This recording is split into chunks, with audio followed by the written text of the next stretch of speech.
the Marlies tonight. Their starting goaltender will be Nick Vitucci. Paul Stafford not dressed, along with Dave Nesbitt and Tim Armstrong also not dressed. Lineup changes: 14 Caranci, and Henkel will wear sweater number 21. Goaltender tonight for the Petes will be Ron Tugnut. Referee is Norm Ball. Gary, I hope you had a good vacation. Get ready for second half OHL hockey.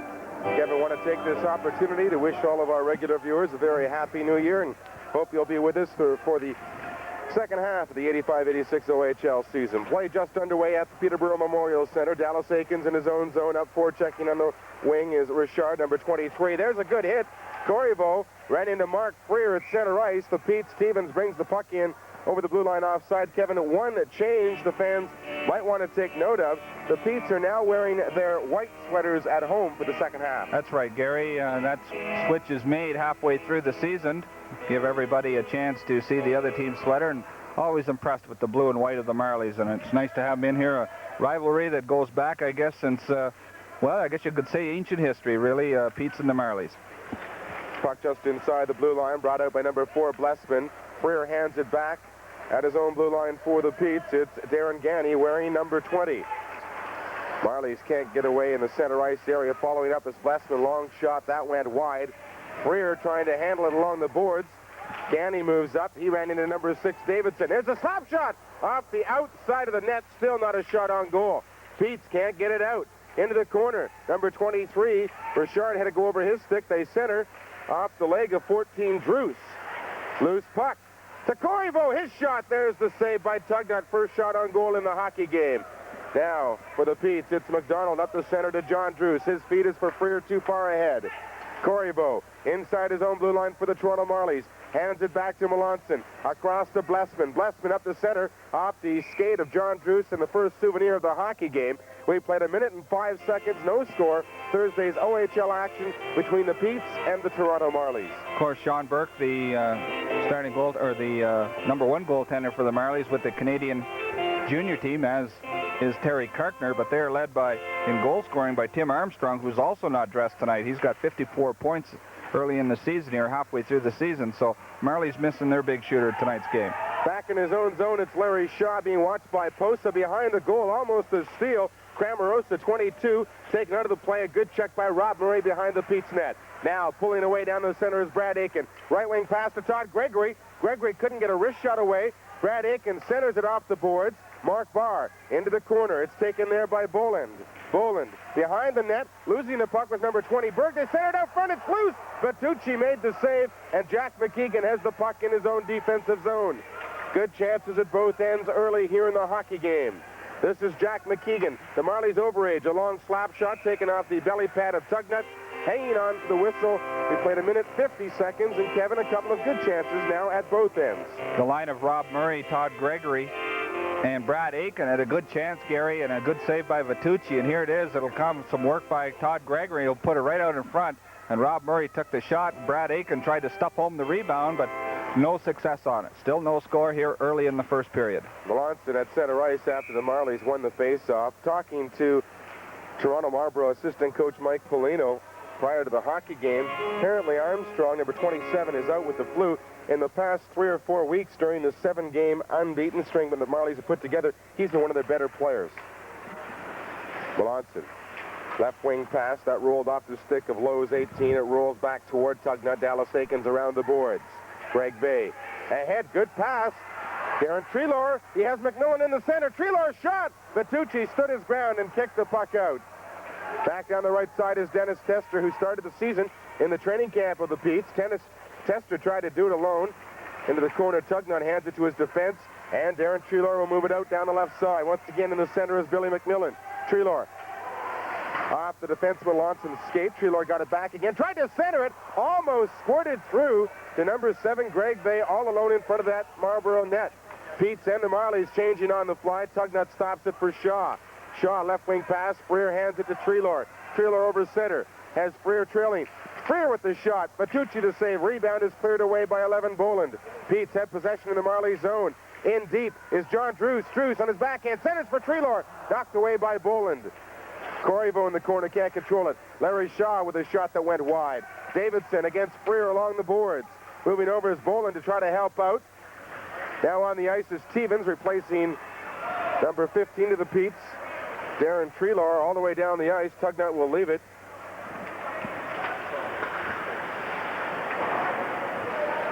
Referee caught up in the puck, Norm Ball.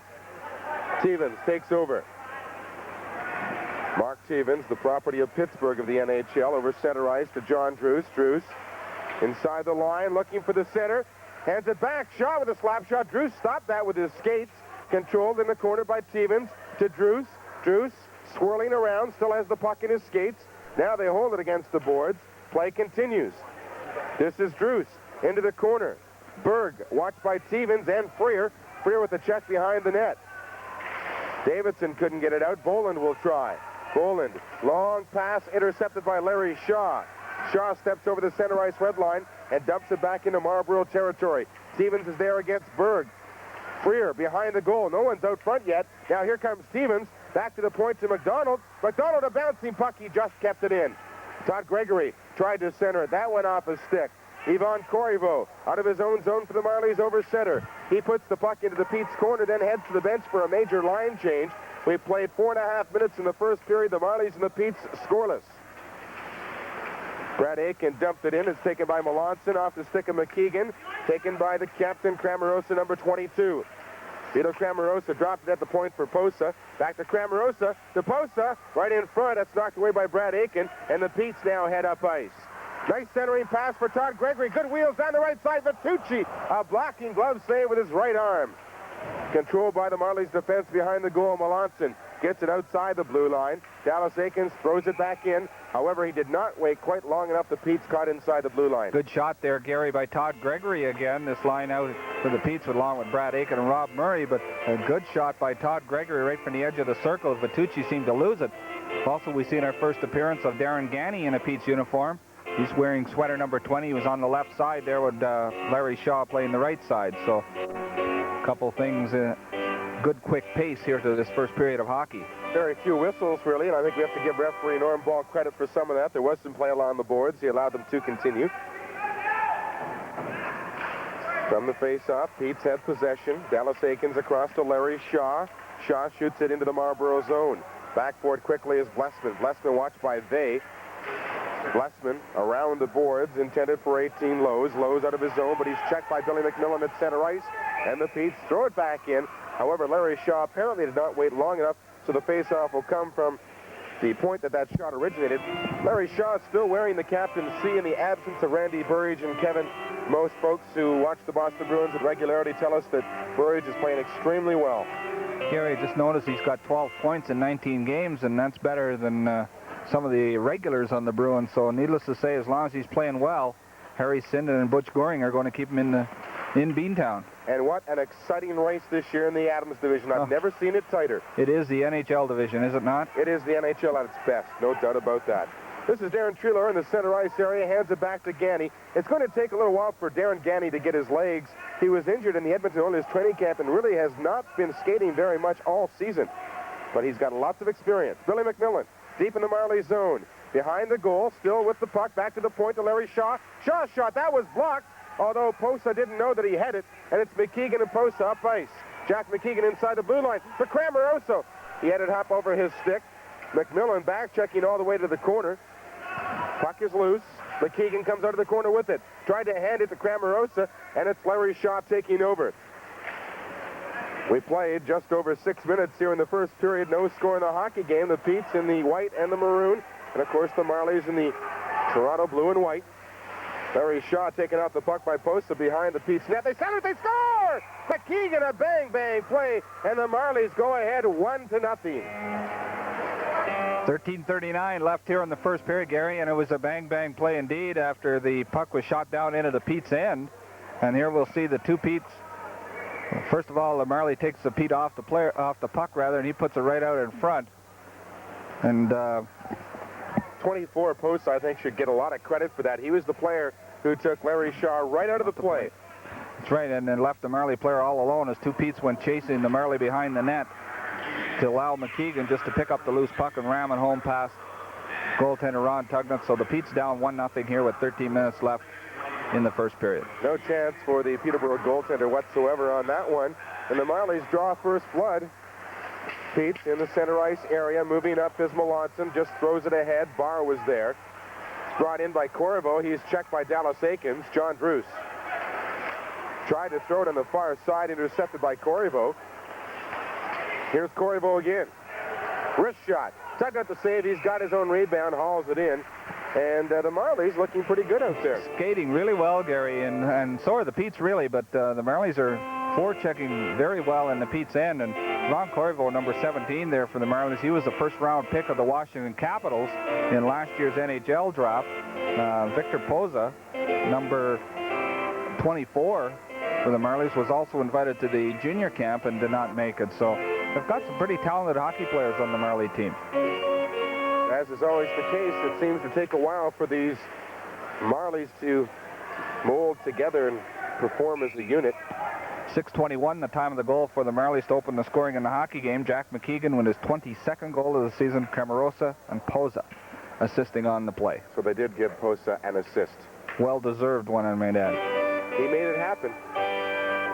Henkel taking the face-off against Stevens. Henkel won the draw back to the point. Berg puts the puck in the corner. McDonald is there. I believe this is Kevin McDonald's first game back since that hand injury. That is correct, Gary. This is Berg being chased by John Druce. Druce will go deep. Berg has Druce all over him. Good job by Freer, who got a piece of the puck, but the Marlies dunked it out to center. McDonald pushes it away. Berg heads up ice along the boards. Lost it. McDonald ahead to Stevens. In the middle is Druce. Stevens slap shot. Vitucci has it. He had the angle, stood his ground. And the Marlies hold that 1-0 lead with 12:29 left to play in the opening period. Good shot again, Gary, by the Petes coming down on the right side. And Stevens let that one go with, I believe it was Bolin screening the goaltender, and the shot went over top of him. And Vitucci again has made a couple good saves, and that one there was another good one. 12:29 left in the first. The Petes lead 1-0. This time Rob Murray's out to take the draw deep in Marlborough territory. Murray won it. There's Brad Aiken's shot. Went off, I believe, Todd Gregory's skate. So a rough break there after the Petes win the draw clean. Shot goes off one of their own players. Down the right side, it's Cramarosa against number 22, Dallas Aikens.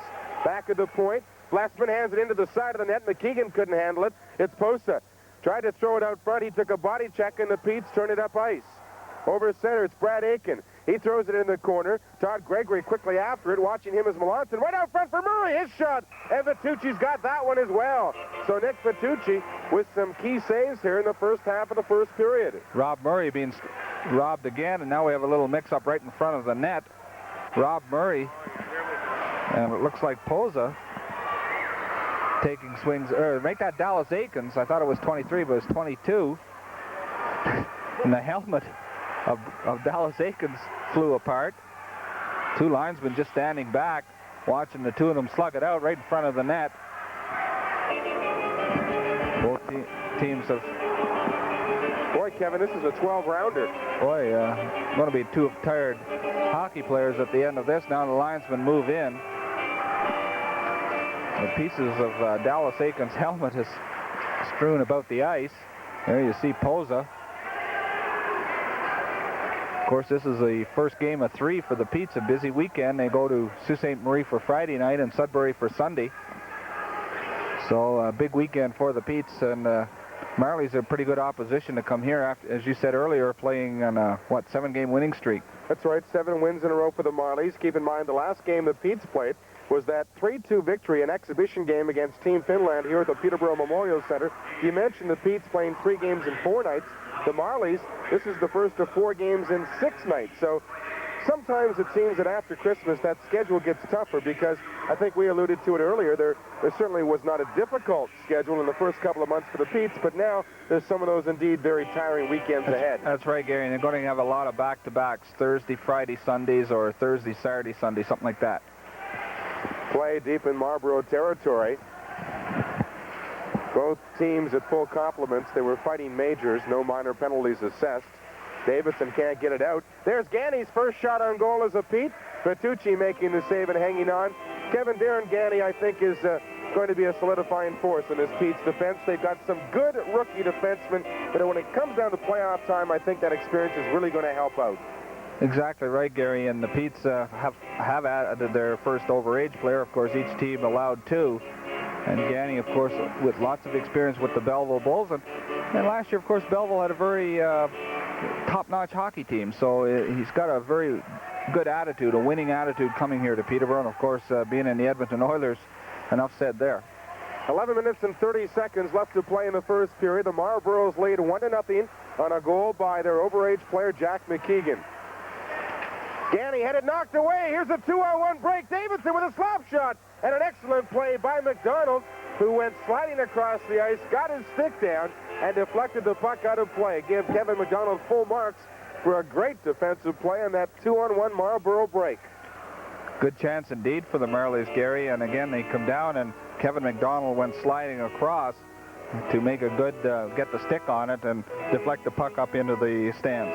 Last year, Darren Ganny with the Belleville Bulls, he played in 45 games, had 17 goals and 32 assists for 49 points, so pretty respectable numbers. And, of course, the Petes really do not have that big rushing defenseman. There's a good save by Tugnut right from the face-off off Davidson. Play is in the Peterborough corner. Larry Shaw tried to feed it ahead. Here's a shot by Davidson. Tugnut got a piece of it, although it went up and behind him somehow and deflected off the glass.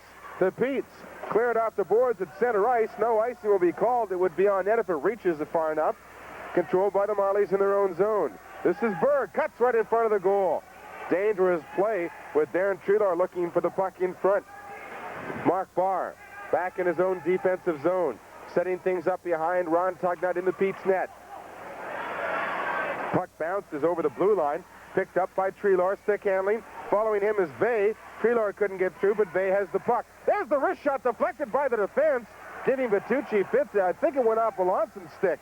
Kept into the point by Larry Shaw. Play in the Marley corner. McMillan back to the point to Shaw. He got a weak shot away. They got a second shot at it. Rebound. Vitucci with another save. And 2 shots there. Actually 3 shots, but Vitucci only had to make 2 saves. 10-16 left to play in the first period. The Marlies lead 1-0. I tell you, Vitucci come up pretty big there, Gary. Some good chances. Greg Vay in particular tried to pick up. There's the first shot there, the save. And right in front, Treelor gets a whack at it, and Greg Bay again. But by this time, Vitucci's got the big glove on it and not allow any further chances by the Petes. But really, I think in this first period, the Marlies have had some good scoring opportunities, but I think the Petes also have had some excellent ones. Stevens is out there centering Druce and Mark Freer. McDonald hands it across to Freer. Freer with Stevens on his left, tried to feed it across, didn't work. Marlboros bring it back. Dennis Tester down the right side. The horn went. The clock stopped at 10 minutes. Finally, the referee whistles the play dead. Obviously, some problems with the time clock. As a matter of fact, Kevin, prior to the start of the game, I noticed that timekeeper Terry Gross had a few problems with the penalty clocks, and that was a little embarrassing as the Marlies had a pretty good rush on down the right side. That's right, Gary, and all of a sudden the blue light come on at each end at the 10-minute mark, and unless the rules have changed, I think we still play 20 minutes to a period. Now they're going to try and get the clock reset, but there was some seconds ticked off that the clock did not run. So, pair of 16s in the face-off circle. Justo won the draw. It's back to the point. Melanson with a shot in the crowd. That was stopped by Tugnut. And Stevens has the rebound. Ahead for Druce. He's checked off the play by Blessman, but Stevens follows through out to center. Play getting a little more physical now. Freer at center. Flips it ahead. Blessman was there with Justo. Ahead to Lowe's. He feeds down the right side. Dennis Tester. Tester with a big slap shot. Ends up in the end graze. 9 minutes, 35 seconds left to play in the opening period. Petes trail 1-0. And for the Peterborough Petes, as Kevin mentioned, the first of 3 games in 4 nights. It's their first and only trip north. And Kevin, that's a major change from just a couple of years ago when they had to go up north, what, 3 or 4 times a season? I believe 3 was the most they ever had to do. And then, of course, into the playoffs last year against Sault Ste. Marie, some lengthy trips of, I guess, an 8-hour bus ride or so. So cut it down. Of course, Windsor, too, is another trip that's only made once. But, of course, you get Cornwall 4 times. Marlies at center ice, hopped over Crameros's stick. Barr dumped it into the Marley zone. Murray was there quickly right out front. Oh, Brad Aiken looking for that rebound, but Vitucci knocked the puck to the corner. Here's Rob Murray again. Had a strong first period so far. Berg, number 20, overskates the puck, and look who takes him to the boards. Rob Murray. Puck underneath Berg, and good, aggressive forechecking by number 23 of the Petes. Certainly the early going, Gary. Todd Gregory, Brad Aiken, and Rob Murray has been the best line for the Petes, at least as far as the scoring opportunities have come. And we've noticed the one shot earlier that Todd Gregory had. We now have 9:06 left here in the first. Pete's down 1-0 to the Marlies. Marlies win the draw. Blessman hands it to the far corner. Melanson got over there. Melanson back to Blessman. Blessman up the left side. McKeegan over center. Dumps the puck to the Peterborough corner. Grammarosa was racing in. However, he ran into Brad Aiken, then got a piece of Mark Barr as well. Rob Murray. Pass to center to Brad Aiken. Aiken trying to split the defense. Brad Aiken right in. No, I lost the puck. Vitucci had a piece of it. I don't think anyone knew where it was for just a moment. But a great pass by Murray, and Brad Aiken doing everything but tucking it away. Gregory got it over the blue line where it's controlled by McKeegan. He hands it across to Melanson. Melanson in his own zone. Pete's changing up their forward line. But a good shift for Rob Murray. Brad Aiken. There's a long shot. Tugged out with a rebound that came out to Mark Barr. Barr in his own zone. Flips it ahead for Billy McMillan. McMillan to Treelor down the left side to Greg Vey. Vey's got a shot. There's the save by Vitucci. Mishandled that glove save, but still covered up in the rebound thanks to some help by number 11, Boland. I tell you, Vitucci's been the difference so far in this hockey game, Gary. But just prior to that, Brad Aiken took a pass up through the center, and he went down and he caught Melanson, number 2. I believe it was number 2, and the defense started falling around. There you see him, and Brad Aiken busts through. And as you say, the puck was sort of lost there, but come rolling out the side. I don't know whether Vitucci has got the horseshoes with him tonight, but he certainly played well in his first period. Darren Ganny with another slap shot from the point. Vitucci making the save. The Marlboros turn the puck up ice. McDonald off the boards. Berg moves up. Oh, McDonald had him lined up. And Berg thought he wouldn't take the puck over the line. Back in the Marlboro zone, it's Boland. Across to Corriveau. Breaking is Davidson. Then Davidson had to put on the brakes to stay on side. Tugnut couldn't stop it behind the goal. The Petes. Treelor over center. With him is Vey. Treelor cuts into the middle. Took a check from Boland. Boland went down, however, and Billy McMillan kept it in momentarily. All alone out front was Greg Vey. The puck just didn't quite come across far enough. McDonald in his own zone. To center. Treelor was going the wrong way. McDonald got it back to Ganny. Off his stick. Vey ahead for Treelor. Pete's are going to change it up again. 7 minutes left to play in the opening period. Marlboros lead 1-0. Corriveau inside the Peterborough blue line. Larry Shaw plays the body. Corriveau follows through. Corriveau in the corner. Now looks for a whistle, and he'll get one with 6:52 to go in the first period. Gary, 3 of the other Pete's missing tonight. Of course, are Luke Richardson, Mike Dagenet, and Jody Hull, who are with the under-17 team, Team Ontario, in the SO Cup, I believe it is, down in around the Montreal area.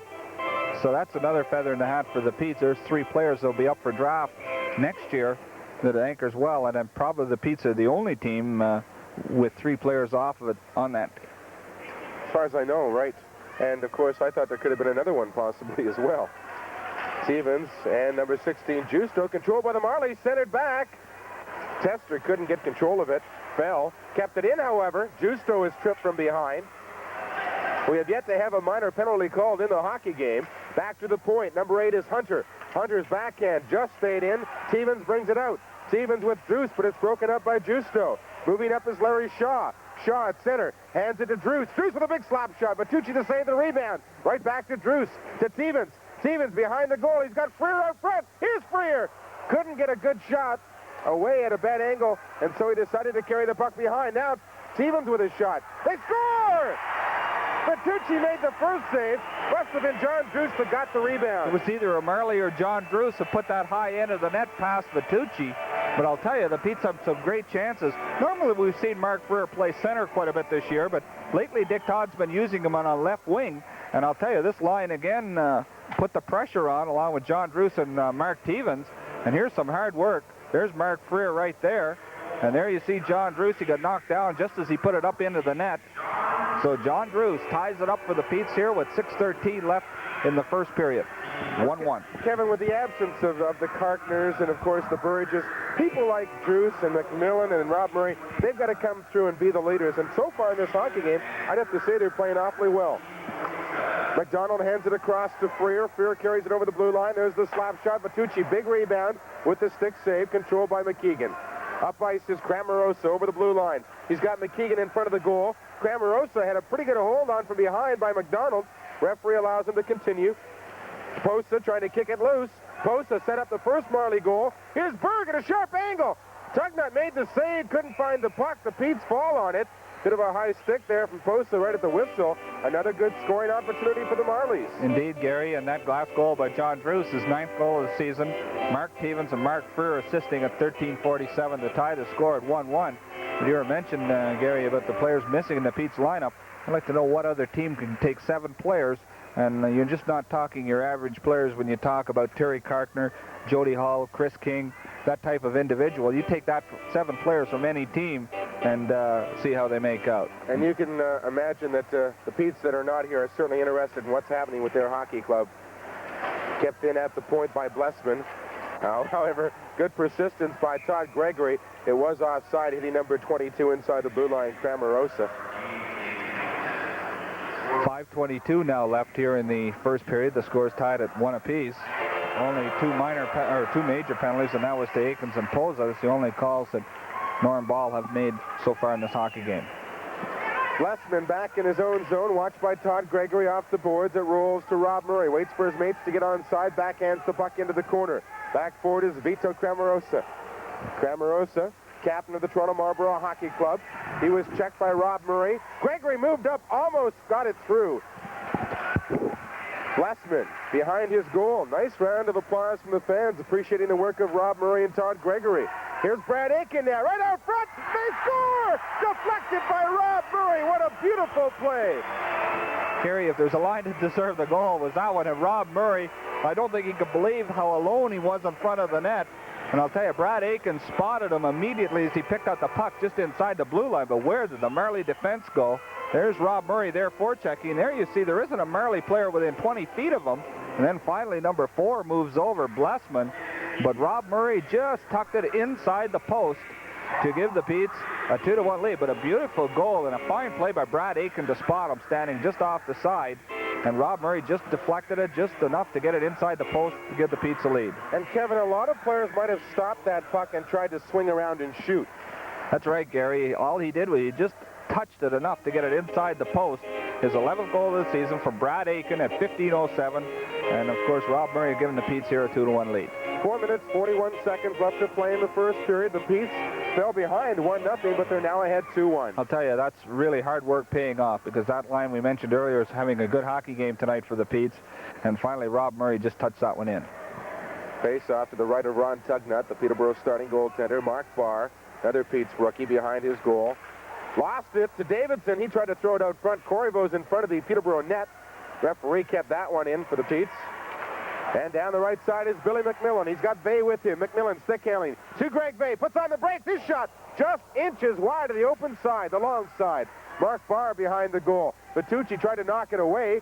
Vay is alone out front. Treloar is out front, but the Marlies have possession. To center ice, 17, Yvon Corrivo. Corrivo down the left side. Center's quick shot. That was blocked as Richard tried another bang-bang play, but the Petes defense was there. Mark Barr stopped that one with his left foot, I believe, Gary, so he could be limping a little bit. Back to the point to Blessman, his shot. That time it went out number 22, Dallas Aikens. The Petes, Greg Vay to center. He's got Treloar in the center. There's the pass to Treloar. Treloar tried to throw it back from McMillan, went off a defenseman's skate and rolled to Vitucci. I think the Marlies got a bit of a break there, Kevin. Gary sure was, and I tell you, it looked like it was a little slow developing in over the blue line, but all of a sudden the Marley player went right to the boards and left Darren Treloar all alone to skate in. He didn't have much angle. He tried to put it out in front to Billy McMillan cruising in the slot, but then Vitucci come up with the save. But a good chance for the Petes is, again, the Marley defenseman on the right side just pulled right to the boards, allowed Treloar to move right in. From the face-off, Marlborough's control the puck to center. Too far ahead of 18 Lowe's. Kevin McDonald off the boards to center ice. Blessman gave it away to Stevens. Stevens with Druce. Druce has the puck open. Is Freer out front. Drews for Freer, and he's taken out of the play at the last moment by Dennis Tester, number 7. Marlies just get it to center ice, number 21, Henkel. McDonald at his own blue line. Ahead, Freer over the blue line. Freer toward the net. Vitucci deflects the puck into the corner. Stevens is ridden out of the play, slides into the corner. Stevens doing a good job to get a whistle. Gary, the goaltender, Vitucci, for the Marlies, not very big goaltender compared to a guy like Billington or Sean Burke, who's with the Canadian national junior team. But I'll tell you, he's got good reflexes, and he reacts well to a loose puck around the net. At times, he looks like he's fighting the puck. But the old story, it's not to beat it up, it's just to stop it. Kevin, the Peterborough Petes have the #1 goals against average in the Ontario Hockey League. The Marlies are 13th overall, so obviously they have the ability of scoring goals. That's right, Gary, and they got off to a terrible start. They had trouble winning hockey games early, but Paul Dennis has worked with him. He pretty well goes with experienced players as much as possible to try and get back in the race. And, of course, right now they've moved ahead of Ottawa and Cornwall, so they've got themselves a little bit of breathing room. I think the Marlies have a shot at 3rd place in this division. Their biggest problem appears to be their defense. It so appears tonight early in this hockey game. And remember last time they were in as well. At center ice, it's Darren Ganny, the newest Peterborough Pete, ahead to Drews, onto the wing. Freer has Stevens out front. Drews is trailing right out front across the goal crease. It came right to Drews. He got a wrist shot, skate save by Vitucci. Stevens has the rebound. Pete starting to control now. Drews put his shot high and wide, and the Marlies just throw it out to center. 2 minutes and 30 seconds left to play in this well-played first period. Pete's lead 2-1 on goals by Drews and Murray. No icing called. Berg is back forward in his own zone. The Petes will change up their lines once again. Now Ganny heads to the bench. He's replaced by Larry Shaw. Marlboros down a goal. Boland just threw it to center. Didn't look, and Rob Murray was there. That's deflected off the stick, up and out of play. And Kevin, I think a real tribute to the Peterborough Petes fans. It's no secret on Thursday night, Team Canada was playing the Russians for the gold medal in Hamilton at the Copps Coliseum, televised on CBC television. Here tonight, I would guess over 2,000 fans in attendance, and I think that's showing the true colors, the maroon and white. That's right, Gary, and maybe there's 2,000 people that have VCRs, who knows, to watch it after they get home, but I'll tell you what, it's a real tribute, and especially after the holiday season and things like that. Good to see a good crowd here. Down the right side, it's Cramarosa against Dallas Aikens. Aikens knocks it away, getting some help from Brad Aiken. Dallas Aikens, stop. No, pardon me, that's Rob Murray. Around the boards, Brad Aiken gets to it, hit by Melanson. Melanson kept it in. Here's Posa. Had to try to put it in the corner, finally did. Cramarosa, checked by Aiken. Good forechecking by this line for the Marlboros. It rolls to Tugnutt. He's going to hang on. This line, Posa, McKeegan, and Cramarosa scored the first Marley goal and seemed to be very quick along the boards in the Pete zone. Gary, 3rd meeting of the season between the Marlies and the Petes. The other two, the first one here in Peterborough in early November, the Petes defeated the Marlies 7-5. And then down in Toronto on the 10th of November, the Petes shut out the Marlies 4-0 with Kay Whitmore picking up the goose egg. Face off to Tugnutt's right. McKeegan won the draw but lost it as Gregory was into the circle quickly. Todd Gregory was hit by 4. Blessman lost the puck. A good defensive play by Blessman, number 4. Gregory has good wheels. You don't want to let him loose. Melanson back in his own zone. Brian Melanson in his last year of junior eligibility. Marley's trying to get set up, and the forward line a little slow to get deep back in their own zone. This is McKeegan at center ice, the overage. McKeegan rolls into the corner. Final minute of the opening period. Tugnutt left it for Barr. Barr around the boards. Brad Aiken. He has Rob Murray breaking. Hands Murray the puck. Murray stops on his own side of center. 50 seconds to go in the period. Rob Murray just got it ahead. Petes want to get a line change. They now do that as McDonald drifts the puck onto Vitucci. Bit of a bouncer, and Vitucci just got his pads together in time. Play is in the neutral zone. 24 posts is down, rolling around. Here comes Billy McMillan with 25 seconds to go. McMillan with a shot. Missed the target on a pretty good shot. Marlborough's back to center. This is McKeegan with 20 seconds to go in the period. McKeegan inside the line. Tried to throw it into the center for Posa. Berg picks up an errant pass just outside the blue line. At center ice, it's Posa. Off the boards, 8 seconds to go. Dallas Aikens to Vey. That will kill off the opening period of action from the Peterborough Memorial Center. There's the horn to end it. A period without a minor penalty. I think that may be a first this season here at the Memorial Center. I'm not certain, but it may be. It may be. We had a double major in there with Dallas Aikens and Poza. But other than that, Gary, I thought it was very interesting first period, very quick-paced period, and some good scoring opportunities, and the goaltending I thought was excellent. Yes, after 20 minutes, it's the Petes 2 as they were down 1-0 early. The Marlies 1. And, of course, we hope you'll stay with us for our intermission guest with Don Barry. First of all, Kevin has the statistical summary. The overage player Jack McKeegan of the Marlies opened the scoring with his 22nd goal of the season from Cramarosa and Poza at 6:21. And then John Druce at 13:47 with his 9th goal of the season from Mark Tevens and Mark Freer, tied it at 1 apiece. Then Rob Murray gave the Petes a go-ahead at 15:07 with his 11th from Brad Aiken. Shots on goal in the first period. The Petes outshot the Toronto Marlies 20-9, so a wide margin in play, and the Petes holding on to a 2-1 lead here at the end of one period of play. Now we'll go to our intermission. First of all, Don Barry will talk to Kevin McDonald, back from a injury with the Petes, number 19, and also he will talk to the overage player of the Marlies who opened the scoring in tonight's hockey game, Jack McKeegan. And after that, we'll be back with the second period of Thursday's hockey game.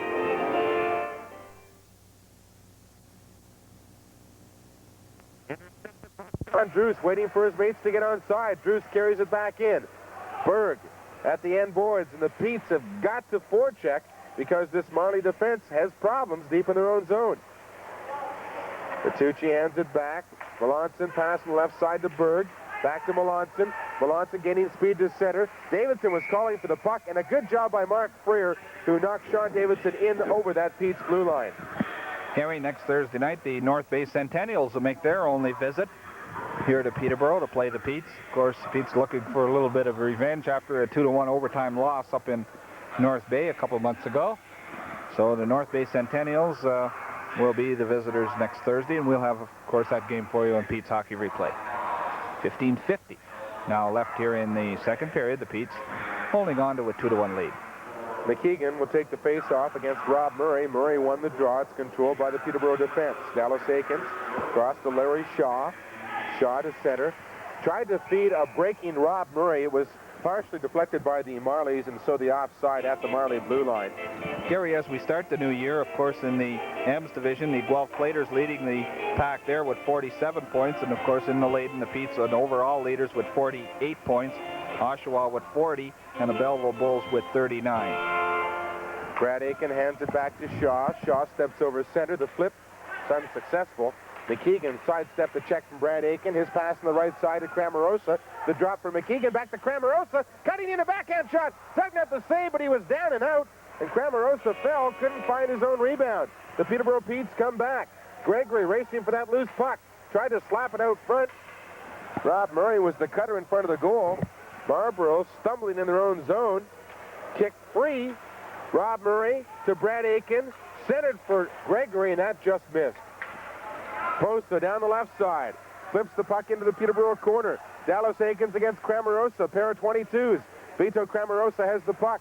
Feeds it around the boards. Larry Shaw is there. Checked by McKeegan. Dallas Aikens will pick it up in his own corner. Just over 5 minutes gone in the second period. 2-1. Peterborough lead by 1. Rob Murray dumps the puck in around the boards, and then the Petes change it up as Murray heads to the bench. This is Blessman. Left wing pass to the boards. Posa out to center. Off Tester's stick. It was a knee-high pass. McKeegan brought it in. McKeegan all alone scores! Jack McKeegan. His second goal of the game, and it's tied 2-2.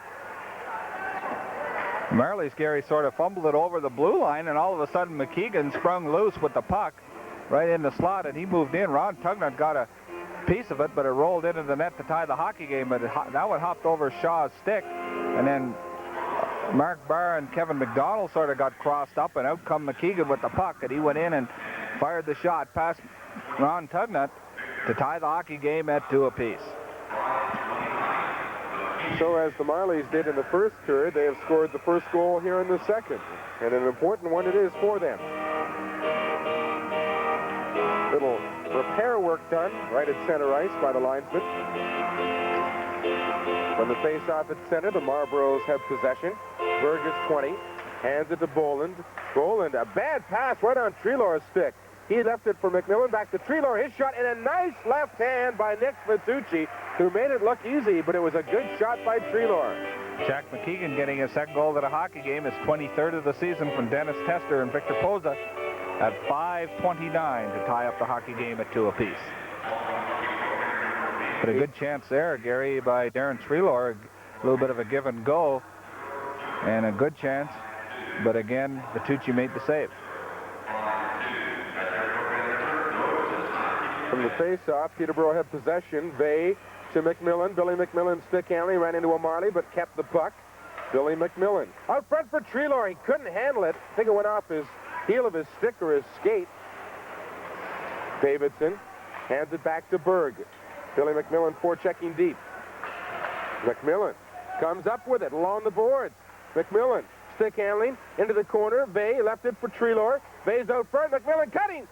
Nice left pad save by Vitucci. Mark Barr kept it into the blue line. It's broken up by Tester. McDonald back in his own zone for the Petes. McDonald up the wing. Greg Vey having problems finding the handle. McDonald got it back again. Around the boards. Corriveau is checked by Billy McMillan. The center ice. Darren Treelor trying to get around Blessman. Blessman taking Treelor out of the play. McMillan follows through. He fell. The Marlies bring it back out. This is Davidson down the right side. Into the center. Corriveau is checked off his feet by Darren Ganny. And Treelor takes over. Bad pass was intended for John Druce. Corriveau with a poor drop pass. Play just a little sloppy now in the center ice area. Darren Ganny, the former Belleville Bull, ahead to Freer. His backhand pass to center ice and the stick of Druce. Back to Freer. Freer off the boards, carries it inside the line. Into the center, hopped over his stick. Druce covers up for Larry Shaw, who moved in. Stevens tried to get it out front. Freer did get it out, but Druce couldn't find it. And the Marlies turn it up ice. Posa down the right side. In the center, he's got number 2, following his 22, Cramarosa. Posa checked in the corner. Larry Shaw and Posa. Posa back to the point. Melanson with a shot. Stick saved by Tugnut, deflected up and out of play. Gary, the Marlies and the Petes have got one thing in common with their goaltenders. The Petes, of course, with Kay Whitmore and Ron Tugnut. The Marlies with Nick Vitucci and Sean Burke, both with 2 years remaining. And a situation where, in the Pete's case, you have one number 1 goaltender, and the same with the Marlies, really, in Burke and Kay Whitmore, and both Tugnut and Vitucci playing very, very well. So it's a case of going with the hot goaltender, and somewhere down the road, though, you want to sort of separate your goaltenders so they both don't graduate in the same year. Todd Gregory with a pass intended for Brad Aiken. It rolls to Boland. He tried to throw it out. That went off Aiken's stick. It's giveaway hockey at the moment. This is Jack McKeegan. His pass went off Barr. Rob Murray back for Aiken. On the far side is Todd Gregory. Brad Aiken looking into the center. For Todd Gregory, went off the heel of his stick, and McKeegan has it in the corner. Kept in by Dallas Aikens with a kick. Rob Murray in his backhand. Around the boards for Todd Gregory. Aikens on the near side of the net. Rob Murray doing what he does best, digging the puck out of the corner. Got 2 Marlies in there with him, and Murray still came up with it right out front. Back to the point to Barr. He couldn't find it. It rolled over the blue line. 11 minutes and 40 seconds left to play in the second period. It's a 2-2 tie at the Memorial Center between the Marlies and the Petes. Marley setting up behind the goal. Berg waiting for someone to move on the wing. Passes on the right side to Cramarosa. Cramarosa got around Aiken. Carrying the puck in, dropped it for McKeegan. Went off his skate. Now the net is knocked off the Marines with a couple of players having body contact. Referee Norm Ball whistles the play dead. Just a reminder to all the hockey fans in the area, the Prime Site Midget Tournament of Champions, 1986 edition, comes up January 8th, 9th, 10th, 11th, and 12th at the Peterborough Memorial Center. Some of the best midget hockey players in the province. And always a lot of scouts on hand for that tournament. It's supposed to be, what, the 3rd or 4th year running now that Bill Juby's been putting this one together. Face off to Tugnut's left. Treelor against number 21, Henkel. Henkel won the draw clean all the way out to center ice. We are near the middle of a hockey game. Ganny gave it away. This is Tester. Tester with a feed. Oh, Lowe's couldn't get all of it and didn't get a shot on goal. Checked by Ganny. There's another chance for Lowe's at the side of the net. Tester's shot went off the outside of the goal. Again, they knocked the net off. This time McDonald knocked it off the moorings, and we'll have a face-off likely inside the Pete zone because the Peterborough player knocked the net off. 10:58 left here in the second period of play. Score is tied 2 apiece. Keegan getting both goals for the Marlies. John Druce and Rob Murray replying for the Petes. 2-1 after 1. Marlies the only goal here in the second period of play so far with 10:58 left. Kevin McDonald around the boards. Billy McMillan had to stop to control it. Ahead to Darren Treelor. For Vey, he fell trying to cut the other way. Over center, this is Henkel. He's checked by McMillan. They both ran into the linesman. That drawed the appreciation of the fans. Ganny. On the right side to McMillan, into the center for Treelor. Treelor chasing the puck to the boards. Watching him is Melanson. Back to the point. The defensemen were changing, so there was no one there. Look out! Ooh, Dallas Aikens put one over the glass, and the fans, I thought, were a little slow to react. Right, a little bit of a rolling puck. I think he tried to put it off the glass and sort of flopped up on the stick. And I'll tell you what, there, Gary, with Darren Ganny, he hasn't played too much hockey this year other than the training camp of the Edmonton Oilers, but you can tell he's a very offensive-minded defenseman, especially carrying the puck. And just there a few moments ago, he picked up the puck and put a good pass right up through the center for a quick breakout for the Petes to Darren Treelor. And I'm sure as he gets his wind and his strength back, he'll be carrying that puck more and more. Dallas Aikens on the right side. Druce cuts into the center. Freer with a nice pass at the blue line. Can't split the defense. Berg and Boland both doing the job. Matter of fact, Freer rides Berg into the corner. Stevens for Druce. Quick shot. What a left hand by Vitucci. Druce let it go as soon as he got it, and Vitucci seemed to see it all the way. I'll tell you what, Gary, Vitucci is starting to put on a show here, really for the fans. But again, Mark Stevens goes into the corner with Freer.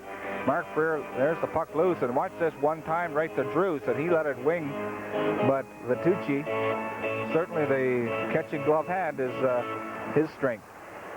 Play still in the Marlborough zone. Dallas Aikens had it hop over his stick. Back forward is Larry Shaw. Shaw behind his goal. 9 minutes and 50 seconds left in the second period. It's the 2-2 tie. The Marlies scored first. The Petes came back, took a 2-1 lead. Right out front, backhand shot in Tugnut, robbing Corriveau. Still loose in the crease area. The Marlies come up with it. Back to the point to Berg. Berg shot in a crowd. Tugnut the stick save. Shaw takes it to the boards. Petes want a whistle. Number 6, Davidson, steps back, and they do whistle it dead. Tugnut with another good save at the other end. I'll tell you, Corriveau shaking his head, Gary, as he was at the crease all alone with the puck, and he just couldn't slide it, or couldn't get it up, really, as Ron Tugnut just with the arm sweeped it right out of the crease. But a good chance for the Marlies to try and go ahead in this hockey game. Again, very good pace again, even to the second period, Gary, halfway through the second. And the score, of course, tied 2-2.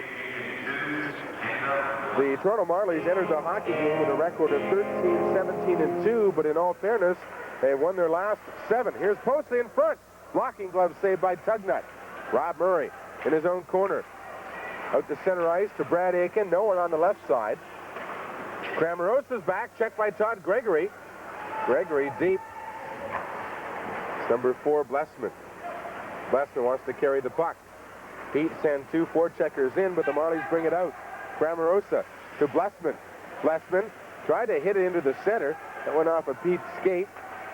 And Brad Aiken to center with Aiken trailing his Gregory. Brad Aiken has to do it all here, and he lost it. Cramarosa back to McKeegan on the wing for Posa. Marlies change up their defense. Todd Gregory to Brad Aiken. The defense just coming from the bench. It's Berg and Boland. Berg played the man. Boland took the puck.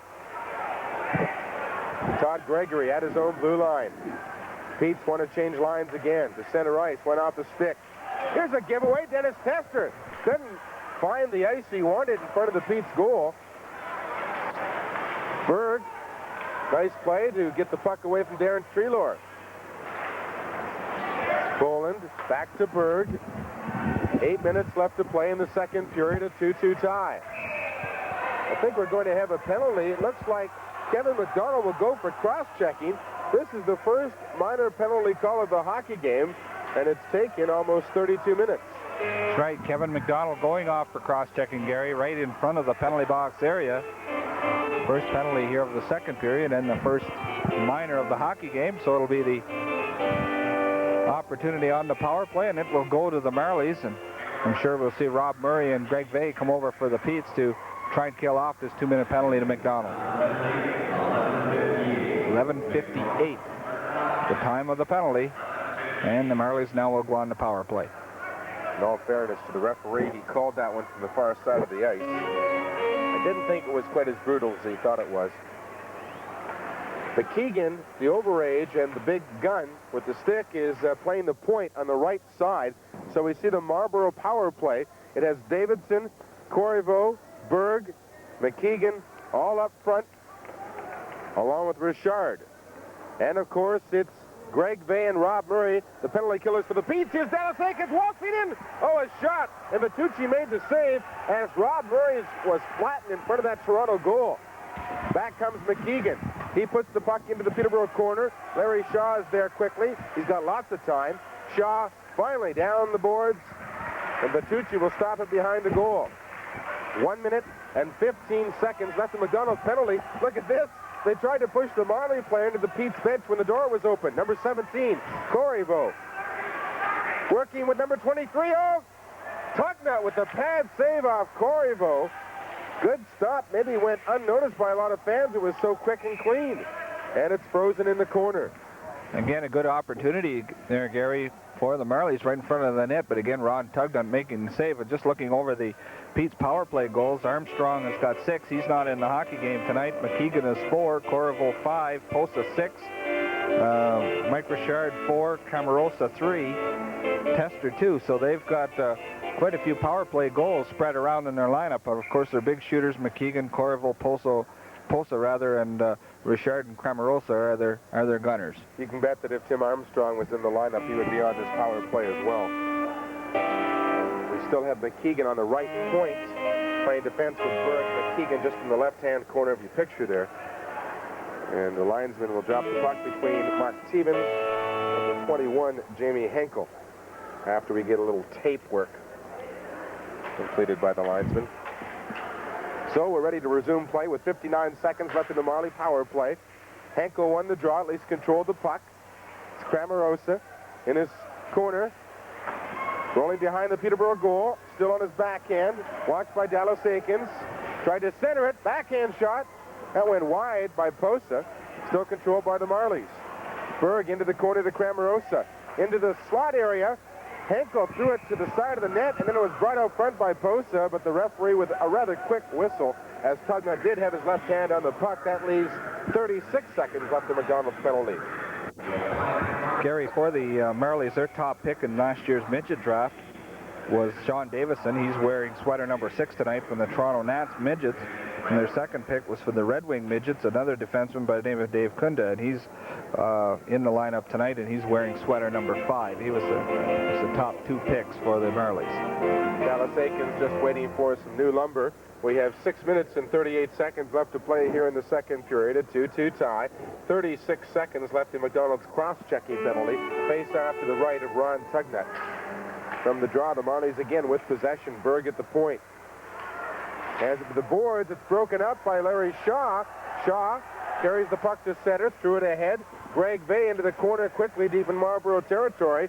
Vay wants to get a face-off. McKeegan won't come in tight with him.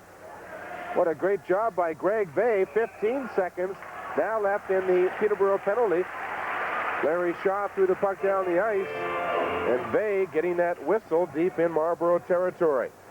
And because the Peterborough player froze the puck in the corner, the linesman and referee ruled the face-off will come outside the Toronto Marlies blue line. Both the Petes and Marlies have had good chances here in the second period. The only goal scored by Jack McKeegan, his second of the game. It's a 2-2 tie. Rob Murray against Richard, pair of 23s in the circle. Melanson hands it across to Blessman, up the center for Richard. Tried to hit Corriveau, but they rule he was inside the blue line just a little too quickly, so very slowly the penalty clock winding down. 7 seconds now left in McDonald's penalty.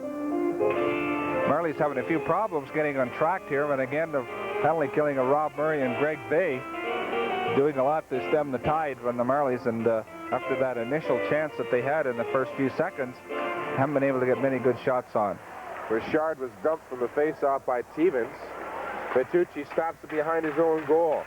The Peterborough penalty is over, so the Petes successfully kill off the first minor penalty of the hockey game. Marlborough power play looks best in the early stage of the penalty. Here's a chance for Corriveau in behind the defense. His shot, he missed the entire net. Corriveau in all alone and missed the target by, I would guess, a good foot. Dallas Aikens around the boards. Druce a little slow to move the puck. They center it out front. Dallas Aikens flips it away. This is Stevens. Ahead for Druce. And they rule that's a two-line pass, but I question that call. There's no doubt in my mind that the Peterborough player was out of his own defensive zone, but the linesman said no. So the faceoff comes back where he feels the pass originated. A few of the fans right along the blue line there thought he was outside the blue line too, Gary. 5:27 now left here in the second period of play. 2-2 is the score. Stevens will take the draw against Jamie Henkel. Well, a very unfair face-off. Henkel was ready. Obviously, Stevens was not. Controlled by the Marlies, flipped into the Pete zone. McDonald around the boards for Mark Freer. Freer got it ahead. It just rolled out, bouncing over Henkel's stick. Melanson carrying the puck into the Peterborough zone. Defenseman leading the rush. A drop pass that wasn't too easy for Tester to control. Here come the Pete. Stevens with Freer down the center. Stevens, nice cut. Some shooting side, but he went for the short side instead of the long side. Vitucci with the pad save. Gary, on the rebound, he hit it off the post, though. Good chance for Mark Stevens. Out front for Druce to Freer. Freer still controlling the puck. Less than 5 minutes to play in the period. At the start of the goal, Vitucci tried to pull it in and freeze it. The defenseman down, number 4, Blessman. There's a shot in the crowd. Moving in is Mark Barr. Barr kept it in. Puck is still loose, finally controlled by the Marlies' Henkel. Henkel to center ice. Long pass. Lowe's steps over the blue line. Freer and Lowe's go to the boards. It's loose. McDonald picks it up. Kevin McDonald, his first game back after his hand injury, to the open wing. It's picked up by number 11, Boland. Pete's changing on the fly.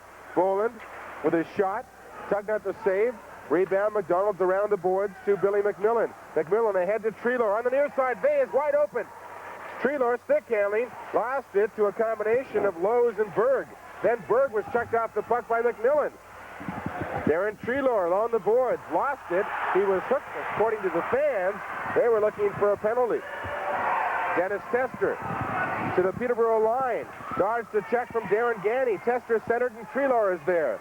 Darren Treelor to Billy McMillan over center ice. McMillan all alone trying to split the defense. Berg played the body. Boland got the puck to the blue line, and Lowe's got it out. McKeegan with Cramarosa on his right. Vito Cramarosa has the puck. Checked by Darren Ganny, rolling behind the Peterborough goal. Cramarosa centers it. Post is out front. Oh, and McKeegan couldn't convert it. Here he tries to swing it around. Good defensive play there by Darren Treelor. Cramarosa in the Peterborough corner. Off the boards to McKeegan. Tugnut got a piece of it as it didn't come out. Cleared all the way down the ice. Just missed the crease. Icing indicated. It's touched by Tumu Munson. And icing charged against the piece. But what chances around Ron Tugnut? Here, that setup over there on the right side to McKeegan, and he just misfired a little bit.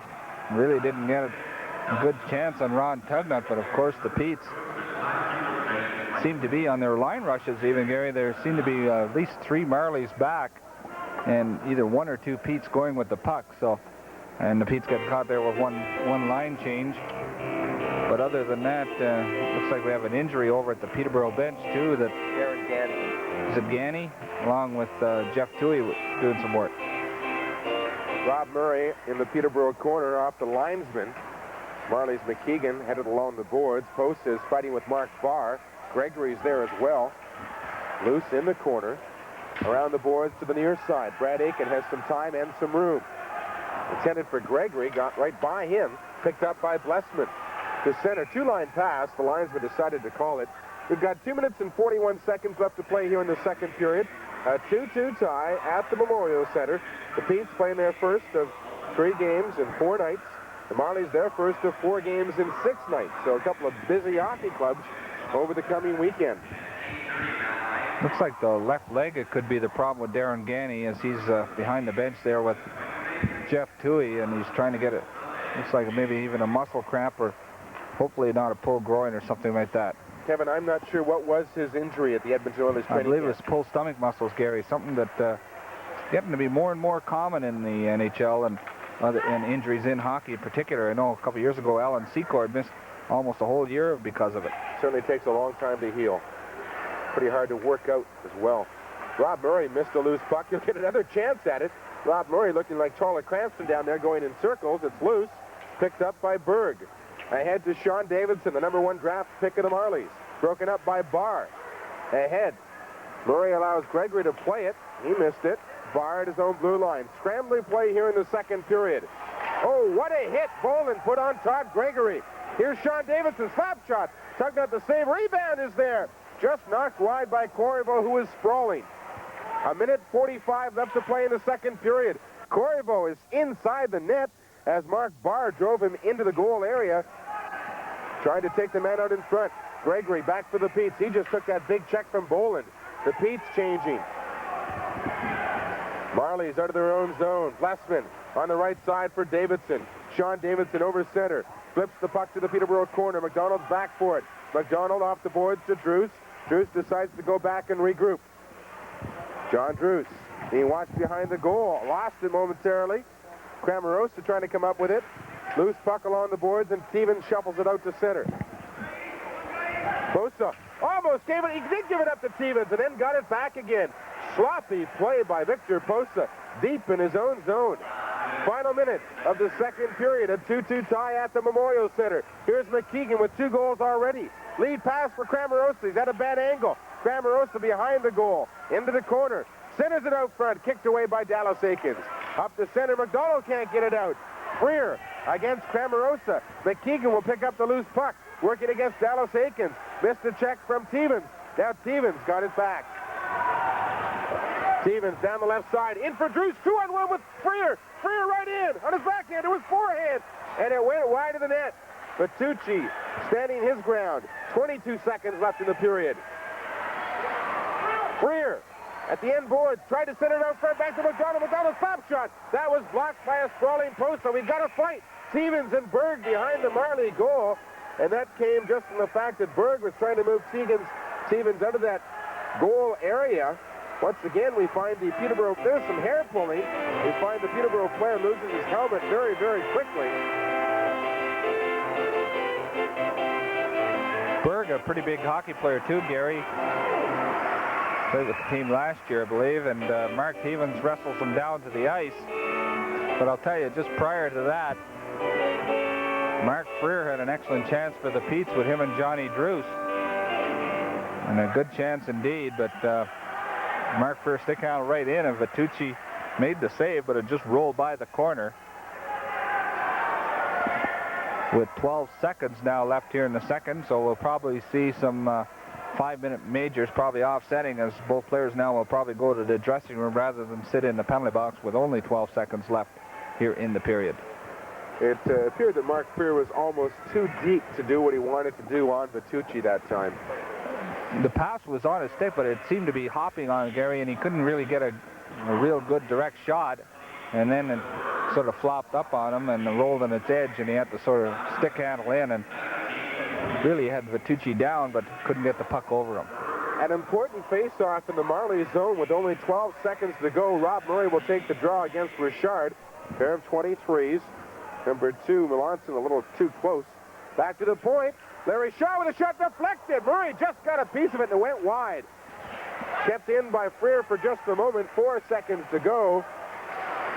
And the horn will end the second period of action here at the Peterborough Memorial Center. So after 40 minutes in Thursday's OHL game between Toronto and Peterborough, it's the Petes and the Marlies in a 2-2 tie. We hope you'll stay with us for our special intermission guest with Don Berry. And, of course, we'll be back in just a few minutes with a play-by-play of the third period. First of all, Kevin has the story on the penalties and the goals in that second period. Gary, just watching Darren Ganny skate off the ice. Looks like he's favoring that left leg a little bit, so hopefully nothing too serious. Anyways, as far as the statistical side, in the first period, Jack McKeegan with his 22nd from Cramarosa and pulls at 6:21, give the Marlies a 1-0 lead. Then the Petes on 2 goals. The first one by Johnny Druce, his 9th from Stevens and Freer at 13:47. And Rob Murray is 11th from Brad Aiken at 15:07 to give the Petes a 2-1 lead. And that's the way the first period ended, with the Petes out-shooting the Marlies 20-9. Only 1 goal in the second, and that by the Marlies. Jack McKeegan with his 2nd of the night, 23rd of the season. Contested Posa at 5:29. In the second period, the Marlies outshot the Petes 10-7. So after 2 periods of play, 27 shots for the Petes, 19 for the Marlies. So at the end of 2 periods of play, the score is tied at 2 apiece. Now we'll go to our intermission. First of all, Don Barry will talk to the coach of the Toronto Marlies, Paul Dennis, and then the coach and manager of the Petes, Dick Todd. And after that, we'll be back with the 3rd period of Thursday night's hockey game between the Petes and the Marlies. Kevin Varon back with Gary Hahn and Brian Sage, awaiting the start of period number 3. Scores tied at 2 apiece. McKeegan getting both goals for the Marlies. John Druce and Rob Murray scoring for the Petes. Gary? Kevin, I was a little disappointed in the second period. I didn't think it was played nearly as well as the first. They tried to hit a little bit more, and I think in doing so, the passing and the consistency and the flow of the play suffered a little bit. But shots on goal, only 10-7 favoring the Marlies in that second period. But with a 2-2 game here, we've had some excellent goaltending at both ends, and I think Nick Vitucci at this stage has got to be likely one of the 3 stars in the hockey game if he continues to keep the Marlies in this game. Gary, I think the save of the second period was a shot by John Druce in the slot as he let fly as come out of the corner, and Vitucci with a good glove save with the left hand, and that really probably the best scoring opportunity that the Petes had, and Vitucci equal to the occasion. But Ron Tugnutt had a little bit more work, 10 shots in that second period, but have made some good stops and really kept the score at 2-2, but certainly in the first period, Vitucci stole the show. We talked about goaltenders in the second period. Ron Tugnutt has a goals against average of 2.48, combined with Kay Whitmore's 2.71, a leading goals against average of 2.64. And any time in junior hockey, your goals against is under 3. You're obviously doing a lot of things well on defense. Gary, looking at the goals against, the Guelph Platers are the next lowest. The Petes have 94 goals against, and the Guelph Platers 116. So if my mathematics is correct, that's a 22-goal margin Quite that the Petes have had. But in the goals for, the Petes have scored 2 less than the Guelph Platers. So 2 teams, both leading their divisions, basically average goal scoring with good defense. But as we get set for the 3rd, play-by-play, here's Gary. Thanks, Kevin. Petes have possession right off the opening face-off for this final period of action. Keep in mind, of course, if they're tied at the end of regulation time, we'll go into overtime. And right now, deadlocked at 2. There was only 1 goal in that second period. It was scored by Jack McKeegan of the Marlies, his 2nd of the hockey game. With 9 seconds gone in the 3rd period, the face-off in front of the Peterborough Petes bench, just outside the Toronto Marley blue line. Treelor won the draw against Richard. Larry Shaw has it. Off the boards into the Marlborough zone. Ice is still wet in a few places. Could be sticky for the players controlling that puck. Billy McMillan kept it in. Treelor couldn't find the handle. In the neutral zone, Treelor hands it back to Barr. Barr ahead for Greg Vay. Vay has checked off the puck by Richard. Corriveau hits the room down the left side. Tugnutt comes out. Knocks the puck away from Corriveau. And Shaw kept the puck from coming right in front of the Peterborough goal. Greg Vay in his own corner. Off Billy McMillan's stick, rolling to Treelor. Treelor fell. Delayed offside, they rule. And we'll get a face-off outside the blue line. Some of the fans were looking for a penalty there, Kevin. That's right, as like Treelor's skates were taken out from underneath him as he led that rush over the blue line, but as he fell, I guess Billy McMillan went in over the blue line ahead of him and caused the offside. It'd be interesting, Gary, to see if Darren Ganny can come back here in the 3rd period after suffering what looked to be a leg injury near the end of the second period. Still have some combatants in the penalty box serving major penalties for fighting. Now, memory doesn't serve me too well here. Mark Tevens and Bill Burke. Thank you. That was behind the Marley net. That started late in the second period. McDonald ahead for Gregory, knocked out by Blessman. Picked up by Victor Posa. Posa inside the blue line, goes to his wrist shot. Deflected off the stick of Dallas Aikens into the corner. Jack McKeegan had it knocked away by Rob Murray. Down the left side, Brad Aiken with Murray right beside him. To Rob Murray. There's the slap shot. That went wide. Rebound came right back out front. Controlled by the Marlboros. The Dukes over center. Posa Just left it for Cramarosa.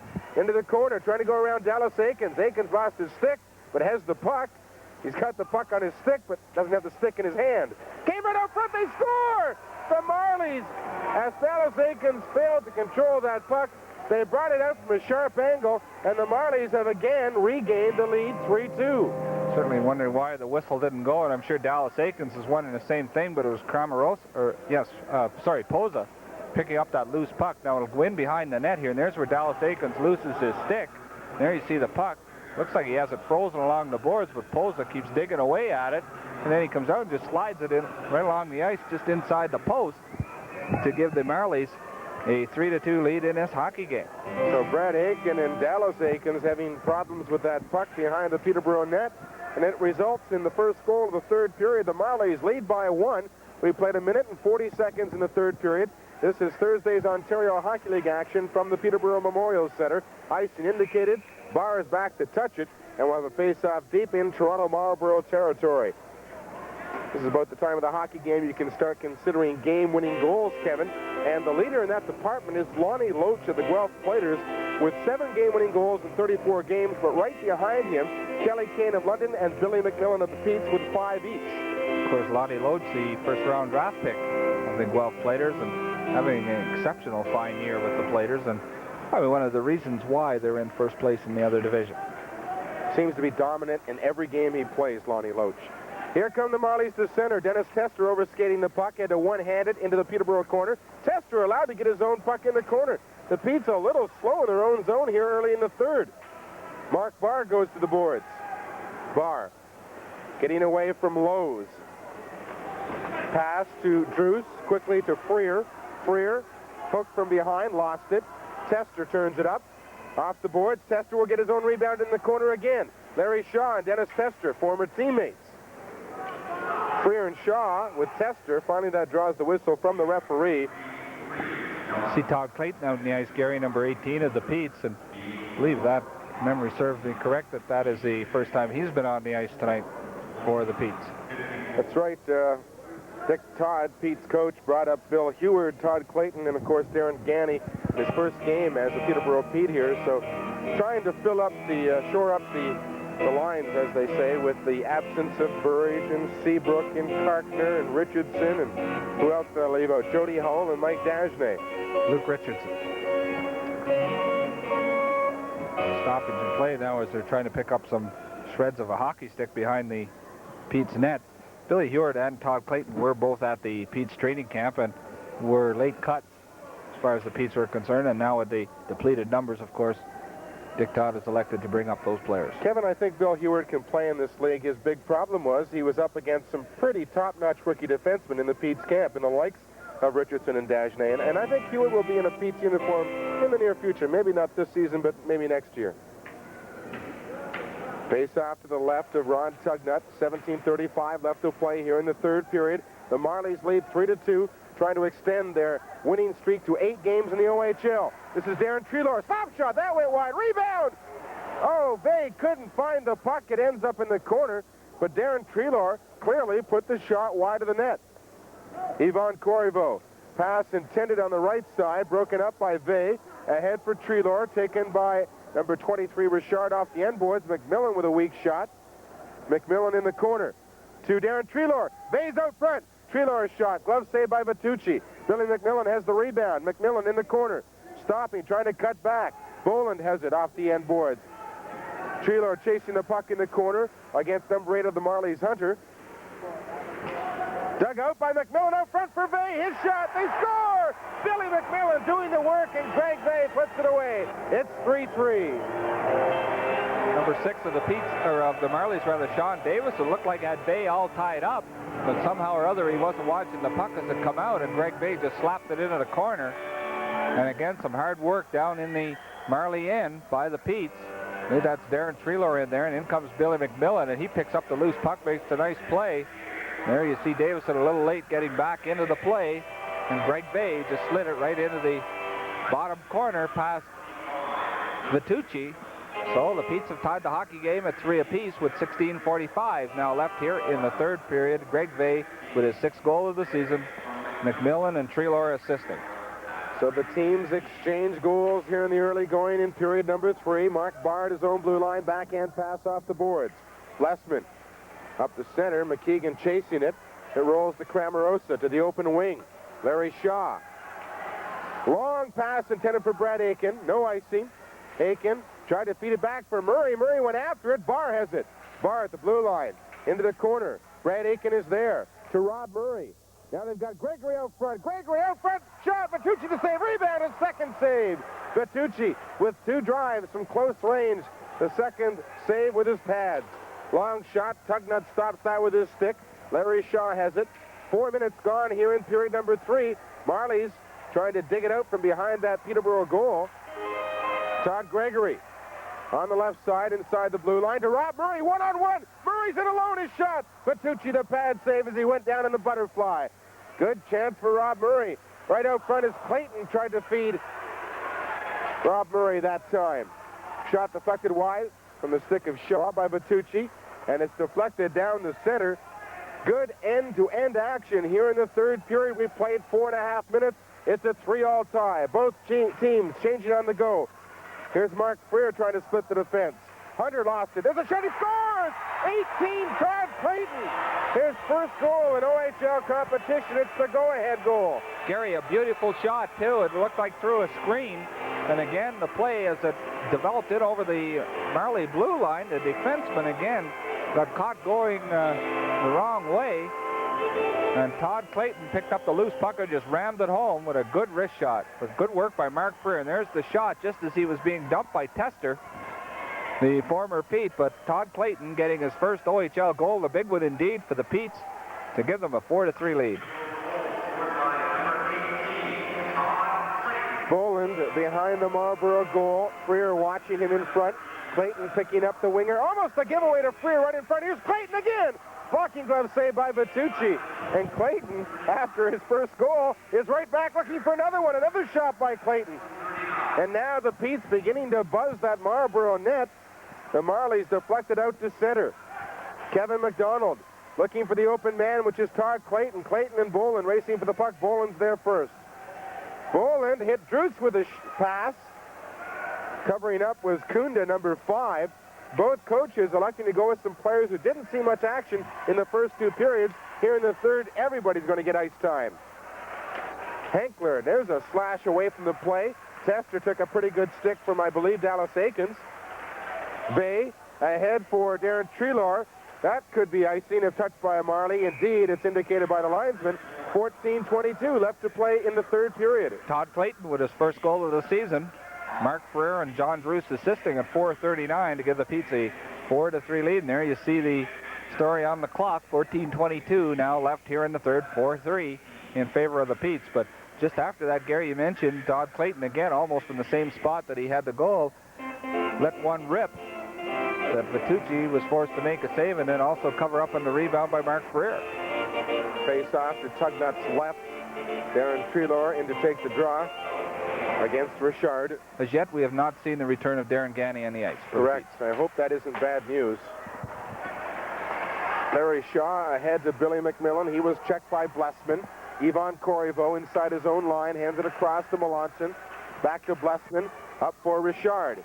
The feed was intended for Corriveau. He was over the blue line, offside, indicated by the linesman. And we're down to 14:06 left to play in period number 3. Just another reminder, it's January 8th through the 12th inclusive, the Prime Site Midget Tournament of Champions right here at the Peterborough Memorial Center. Some of the top midget talent in the province. If I'm not mistaken, Gary, I think Mike Dagenet played in that tournament here last year with the Gloucester Midgets from outside of Ottawa. Along with many others, but I think he was the only Pete. Berg hands it across to Boland. Up to center, Treloar intercepts. He's checked by Boland, who had given the puck up. Billy McMillan inside the blue line. Draws a crowd. Stick handling looking for Treloar. That went off the skate of Berg. Berg gave it away to McMillan, but he couldn't keep it in. Ooh, linesman says it didn't get out. Corriveau for the Marlies. 3-on-2. Drops it for Davidson. His shot was wide. Good hard shot. Mark Barr in his own corner. Off the end boards to Larry Shaw. Up on the wing for Billy McMillan. Treloar racing down the right side. Bay's on the far side. McMillan in the middle for Bay. Bouncing in front of that goal. Still bouncing. Looks like a basketball out there. Finally over the blue line out to center, Sean Davidson. Davidson with a drop for Corriveau. Stick save by Tugnut. Shaw took a swing at it. The Pete's bring it out to center. Greg Vey with Treloar. That's obviously offside. Treloar expecting a pass for a shot, and Vey did neither, so we get an offside. Just announcing the official attendance. 21-70 here tonight, Gary, and again fighting, of course, the Canada-Russia game in the junior tournament. Next Thursday night, the North Bay Centennials move into town, as you see the Marley bench with Coach Paul Dennis. Marley's dangerously close to losing that 7-game winning streak. Here's the Pete's in deep, they score! Rob Murray was the player who finally batted it behind Vitucci, but I think there were 3 players deep in front of that net. Not how hard you shoot it either, Gary. We noticed on Rob Murray's first goal, he just touched it to put it inside the post. And now this one here, he just sort of flicked it right at Vitucci to make the Pete's 2-goal margin right here. And it starts good play down, and here's just the Marley's defenseman getting all crossed up, and Brad Aiken just put it over to Murray, and he just sort of chipped it in. Looked like a little 9-iron shot out of the bunker. He just put it over the pad of Vitucci right into the net. 5-3 Pete's. The largest lead by either team in the hockey game, a 2-goal lead for the Pete's. Posa with a shot that ends up in the stick of Dallas Aikens to Brad Aiken at center. He's got Gregory on the right side. Gregory checked by Blessman and fell to the ice. Brad Aiken tried to center. Vitucci stops it from coming out. McKeegan with the feed. Cramarosa up to Posa. Posa off the glass. The fans were dangerously close to taking another puck. Center ice, it's Boland. 8 minutes gone here in the third period. This is Posa, got a man with him. Centers out front, and Tugnut got a piece of it. Just enough to deflect the puck away from Cramarosa. Berg with a wrist shot. That was deflected by McKeegan. Cramarosa out front. Went off a stick, and Rob Murray just swishes it out to center. This is Berg as the Pete's change up quickly. Berg intended for Cramarosa. He was hit by McDonald. That was a solid contact. Posa hands it back. Boland up the middle, pardon me, and play is getting very chippy at this stage. Icing indicated, and Kevin, they're starting to hit one another. Started to bump pretty good along the boards, Gary. Rob Murray getting his second goal of the night, 12th of the season. Brad Aiken and Todd Gregory assisting at 7:07, and there you see the score, 5-3 in favor of the Pete's. We're now down to 11:36 left here in the third, and Marley's unbeaten streak, 7 games on the line. And just another reminder, next Thursday we'll see Bert Templeton. There's a long shot. Vitucci had problems with it as it was deflected out front. John Drews tried to tuck it around. Back to the point. Barr kept it in. Almost a high stick. Bouncing inside the blue line. Freer comes up with it to Stevens. Stevens lost control of it. Checked there by 21 Henkel. John Drews to Stevens. Stevens behind the goal. Centers it out front. And that went right down the middle. Tugnut just stopping it for Mark Barr. 9 minutes gone in period number 3. Pete's 5, Marley's 3. Down the ice, no icing. Back forward is Blessman. Around, intercepted by Freer. Freer drops it in the corner. Stevens back to Freer. Drews is out front. Mark Freer in the Marlborough corner. Back to the point, split the defense. Larry Shaw at center. Backhands it in. That's offside as number 16, Stevens, was not quite out of the Marley's defensive zone. 10:37 now left in third. I think, Gary, next Thursday night, Bert Templeton, very popular Bert Templeton, will bring the Centennials down. Right now, the Centennials in third place and playing very well as of late. 19 wins and 2 ties for 40 points. Third place overall. Only 1 point behind the Sudbury Wolves, who sort of fallen on hard times as of late. McDonald with a long shot. Vitucci's going to grab. Speaking of Bert Templeton, he's not quite the colorful coach he used to be. I think he's mellowed out in his old age a little bit. After his stint in the American Hockey League, he seems to have calmed down. That's right, certainly from the days of when he was with the Hamilton Finn Cups, that's for sure, in the OHL, Gary. Those were wild days, weren't they? He used to yell and scream at everybody. He sure looked like he had most of the referees in the OHL intimidated anyways. Controlled by the Marlies from the face-off. A giveaway to Billy McMillan. Treelor's out front, tried to Pele it in. Couldn't get his stick in the puck. Got his knee up. A little bit of soccer experience there for Treelor. Puck loose along the boards. Bolin wants a face-off, and he'll get one. Down to 10-12 left in the third period. The Marlies must score the next goal if they hope to salvage this 7-game winning streak.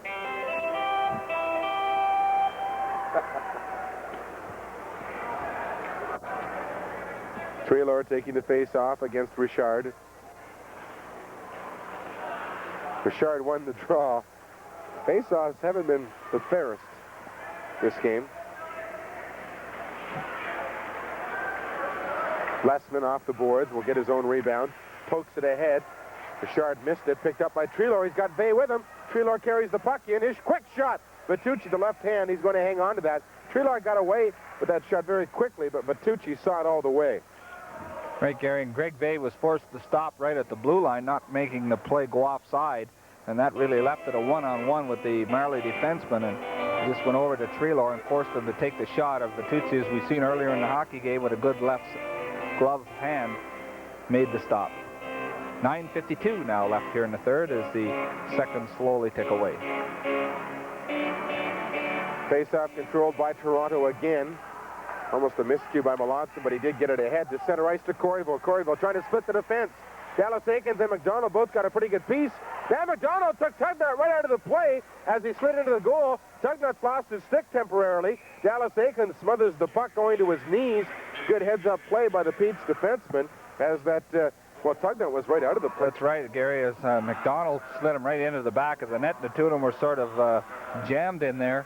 And Corrieville elected just to put the puck out in front. I think he had all kinds of room to come out and try and tuck it in the far side because neither McDonald or Ron Tugnut could make a move. But he put it out in front, and there was no Marley there to get the shot. 5-3 in favor of the Petes. A little over 9.5 minutes left here in the third. Face-off coming to Tugnut's right as we look at Dick Todd behind the Pete's bench. Here's McKeegan. The Marlies overage taking the face-off. He played in the Western Hockey League with the Victoria Cougars. Mark Barr bothered behind the goal by Cramarosa, who got it. Tried to center, but a good cover-up job by Larry Shaw. Todd Gregory to center. Brad Aikens on his own, one-on-one. Brad Aikens, a quick shot right on the ice. Just wide of the open side. Good play on a one-on-one by Brad Aiken. Get a good shot like that, just wide of the net. Posa working with Cramarosa. McKeegan goes to the net. It's broken up from Barr with a pass too far ahead of Gregory. Taken by Berg. Berg to McKeegan. McKeegan turns it up. Posa takes it off the back of a skate. 8 minutes, 50 seconds left to play in a hockey game. Victor Posa, fifth leading rookie scorer in the OHL. Shot went wide. Gregory off the boards, but not out. Kept in by Berg. His long shot. Tugnut stopped it, but there was a Marley right there looking for it. Tugnut had to be pretty careful that that puck didn't get away from him. Cramarosa also providing a good screen as that shot come through from the left point, and then tried to follow up on the rebound, but the Pete defenseman took him off the play, and Ron Tugnut forced to cover up on the puck. Keep the score at 5-3 in favor of the Petes. Kevin, the Toronto Marlboros are the third least penalized team in the Ontario Hockey League with just over 21 minutes average per game. The Petes, as the season has progressed, have become more and more penalized, and now we find they're the third most penalized team in the OHL with just under 29 minutes per game average. The most penalized team, Bill LaForge's Hamilton Steelhawks, followed by the Kitchener Rangers. Bit of a surprise there. Bert Templeton sits about, what, fifth lowest? About that, yep. Or fifth highest, I should say. Fifth most, yes. This is John Druce trying to break into the blue line. That's broken up. Dallas Aikens waiting for everyone to get on side. Throws in along the boards. Blessman behind the goal. Missed it. Lowe's is watched by Druce. To the blue line. McDonald couldn't keep it in. Tried to play the man, but going around him was Henkel. Offside was Dennis Tester, number 7. I was talking to Mike Polino, assistant coach of the Marlies, before the game. Tester has not been playing a lot of hockey, and I would suggest he's likely out there in the absence of Tim Armstrong. Right, he went from Peterborough to Hamilton, and then within days was sent to the Marlies. And just noticing so far this season, Dennis Tester's got 5 goals and 9 assists in 30 games. Almost a steal by Freer at the Marley blue line. 8 minutes left in the hockey game. McDonald. Nice pass right in the stick of Freer. Catching up is Druce. Good intentions by Freer, just didn't get it across to John Druce. Again, the Marley defensemen, Gary, both went to Mark Freer and left John Druce all alone. If that pass was over, John Druce is in one-on-one against Vitucci. There's Freer with another shot. Vitucci, the butterfly save. Freer's got his own rebound as Berg gave it away. And then the Petes lose it in turn. And it's Shaw at his own blue line off the boards. Petes were changing. Berg in his corner. Berg looks tired. Just the way he's skating. Marlborough defense logged a lot of ice time. This Berg and Bolin, Melanson and Blessman. Kunda's played very little, as has Hunter very, very little. There's a shot by Henkel, blocked by Larry Shaw, and I think that hurt. Gary stopped that one just above the knee where there's not much padding. Darren Treelor comes back for the Petes. The drop is for Billy McMillan, broken up by Bolin. Tester overskates it. Bolin ahead to Dennis Tester. Tester with Lowe's in his left. Tester right in. Winds up. Shot rolls to Tugnut. Somebody's got it underneath them. It's still loose, then poked into the corner. Darren Treelor. Ahead to Greg Bay. Bay over center. He dumps the puck in. Pete's change up. Larry Shaw does indeed leave, replaced by Kevin McDonald. Shaw favoring that knee just a little bit, bending his leg as he left. Henkel into the corner. All the Marlies turn back to the bench. They want to get a line change. Pete's easily bring it out. Treelor couldn't control it. Richard throws it back in. Back forward is Barr. Watched by Davidson. Ahead for Treelor, out of his reach. Melanson. Melanson brought it in. All Richard could do to stay on side as Billy McMillan was trying to help him inside the zone.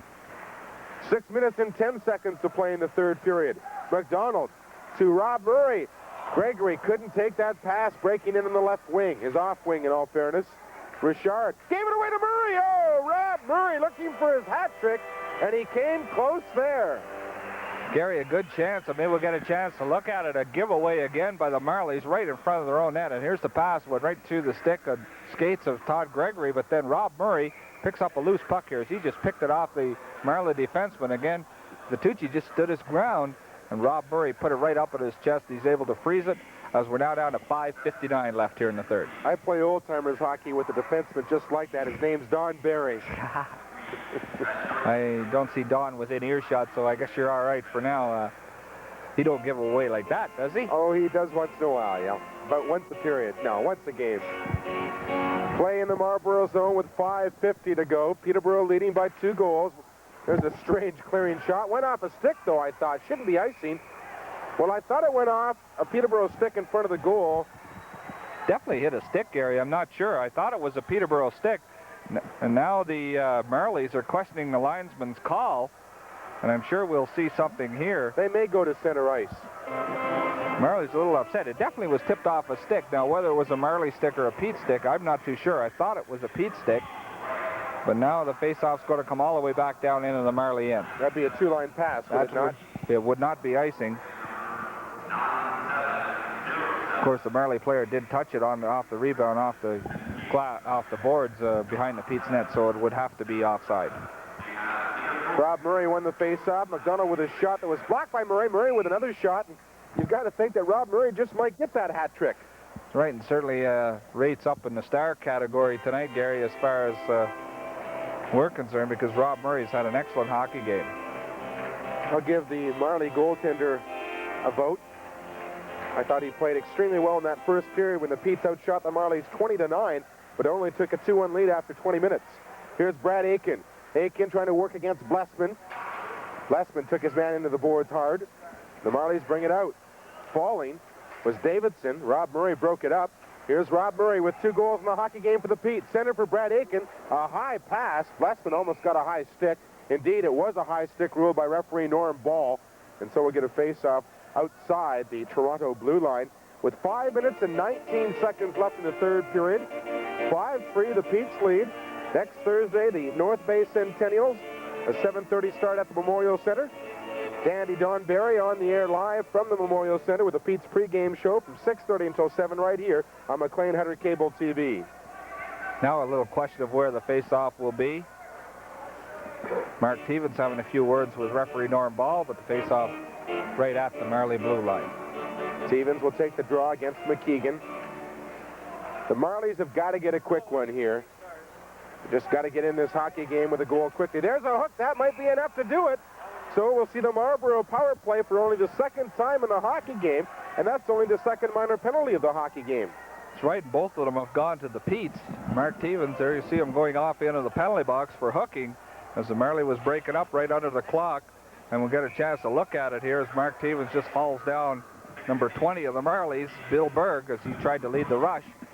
So if the Pete's are going to be successful in this hockey game, killing off this penalty will be a big lift for them. I'm sure we'll see Rob Murray. There he is, 23, along with Greg Vay, number 7. Penalty killer supreme for the Pete's, trying to do the job one more time. We will likely see a short shift, though, for Rob Murray. He's been out there for a little while now as the Pete's clear it down the ice. 5 minutes left to play in the third period. Peterborough 5, Toronto 3. The Toronto Marlborough power play. Last chance for them to close the gap. McKeegan to Cramarosa. Cramarosa watched by Larry Shaw. Posa couldn't get to it. The Pete's clear it down the ice. Greg Vay doing the job. Vitucci will leave it for number 11, Boland. The Marlies leave a couple of players up near center ice. Berg shoots it ahead. Racing forward is Posa.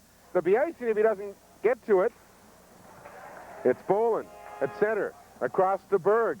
1 minute and 12 seconds left in the Marley power play. This is Victor Posa. 5th leading rookie scorer in the OHL, and he had his pass intercepted and cleared down the ice. Pete's change up their penalty killers. Vay and Murray leave, replaced by Gregory and Druce. 55 seconds left in Tevens' penalty. Berg to center, watched by Gregory.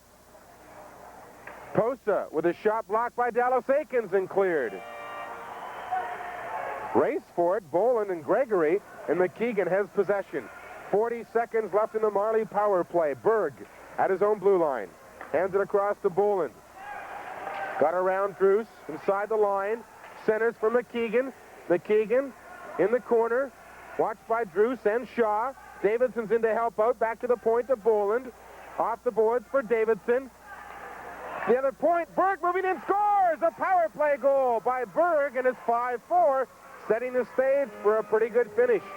18 seconds left in the penalty, Gary, to Mark Tevens when Berg just picked up the puck inside the blue line and then moved in and fired it through a screen past Tugnut, but the Marlies were moving around here, moving the puck pretty good. It comes back to the point and it'll be slid over.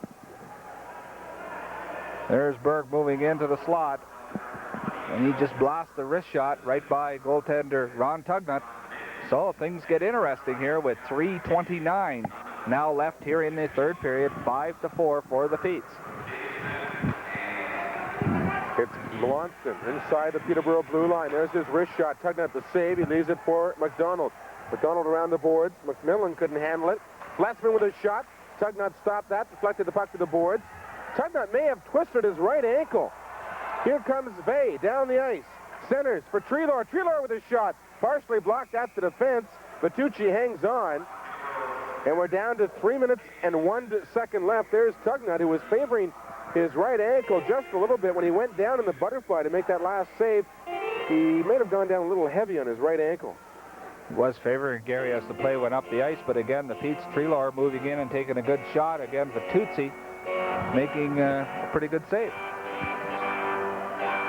So we'll keep a close eye on the Marley net. There's a chance for the Pete's. Shot went wide by McMillan. Bay couldn't get to the rebound. He was taken off the puck by Blessman. But we'll keep a close eye on the Marley goaltender to see if Coach Paul Dennis will pull his goaltender and try to get the tying marker. Davidson a shot. Tugnut the stick save. Rebound, and Billy McMillan is there off the boards and down the ice. No icing. Back forward is Melanson. Bay chases him behind the goal. Melanson up the middle. That won't be icing. It's right on net. Tugnut pushes it aside to McDonald. 2:25 to play. Pete's lead by 1 goal. Sloppy in their own zone. Shot went wide by Davidson. Off the glass and out. Pete's lose the puck in the center ice zone.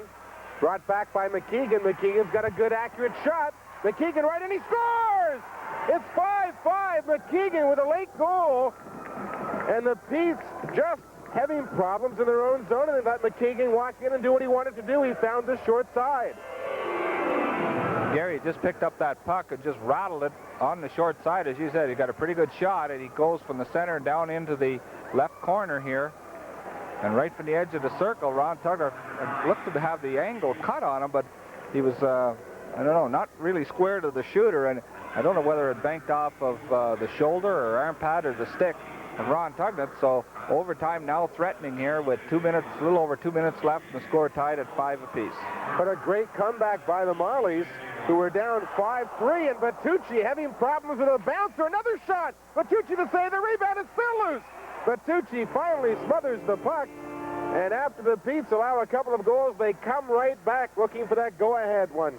Good chance again right around the net, and Bertucci forced to make a good save, and it's Rob Murray again going in and digging this puck out. Here's to Todd Gregory, and Bertucci down and forced to make a good save. With those last two goals by the Marlies, Berg on the power play is third from Davison and McKeegan at 16:31, and then McKeegan tying it up with his third goal of the night, his 24th of the season. Poza and Berg assisting at 17:51. That's the way we are right now at 5 apiece.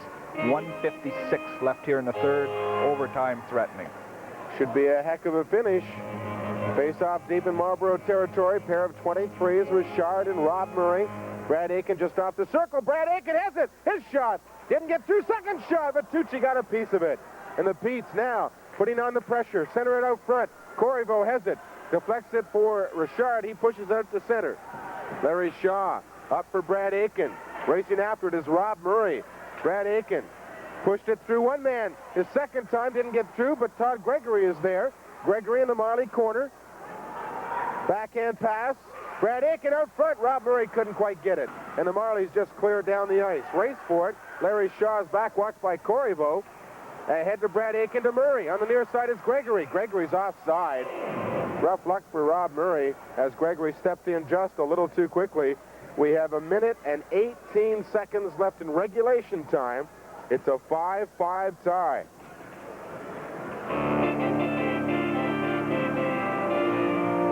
Face-off will come just outside the Marlborough blue line. Stevens, Druce, and Freer up front for the Petes. Another face-off where Stevens was not even ready. Of course, that's about the third time that's happened, so Mark Stevens has to make himself ready. This is McDonald at center ice.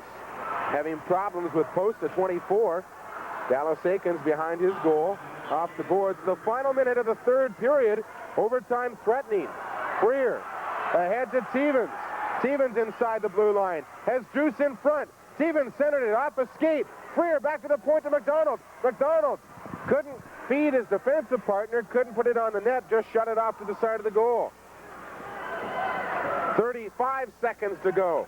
McDonald off the boards to center. This is Stevens down the right side. Right into a couple of Marlies.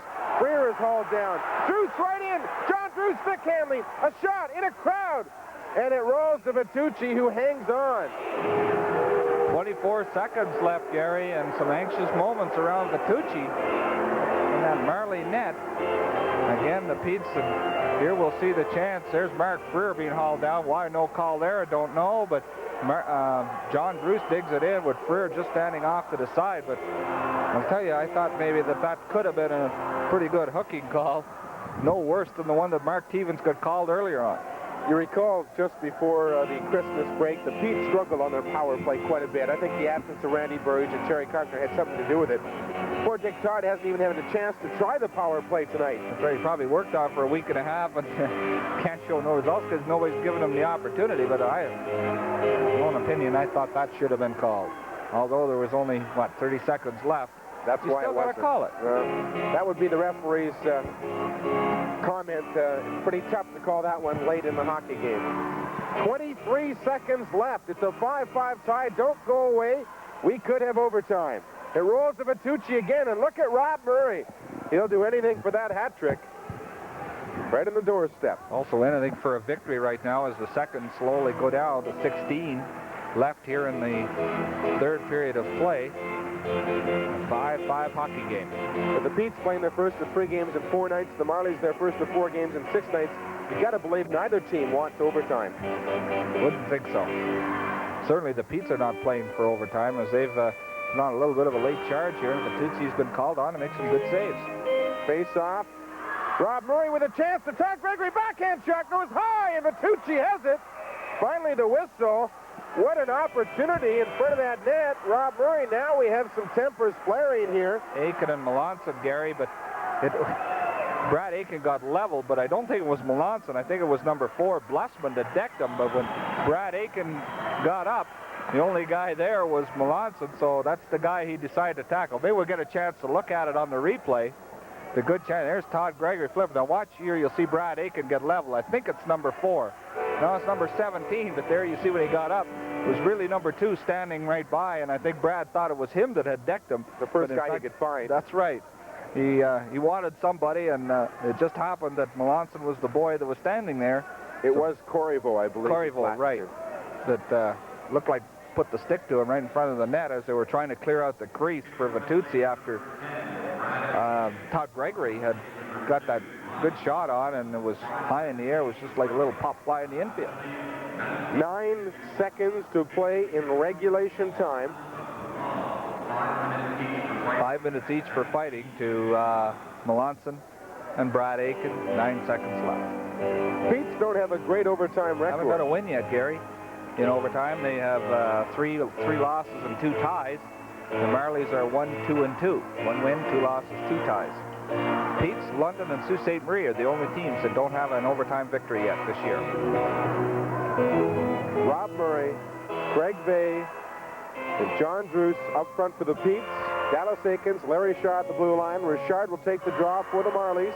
Richard has been excellent on the face-off. Oh, Rob Murray decides he's not ready now. A big face-off with 9 seconds to go. A 5-5 tie. And now the linesman isn't ready. A little patchwork.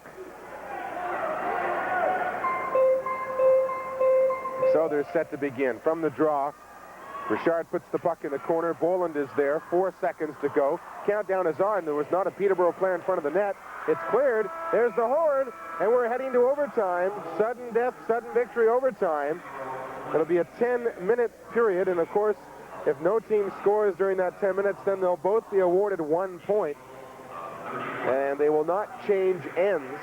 They will retain the goal that they had for the 3rd period. That rule was passed a little while back because some goaltenders were doing some unkind things to the ice in the goal creases. Gary, we're talking about the overtime record. The Pete's no wins, 3 losses, and 2 ties. The 2 ties both at home to Windsor and Sudbury. The 3 losses on the road in North Bay, Ottawa, and Kingston.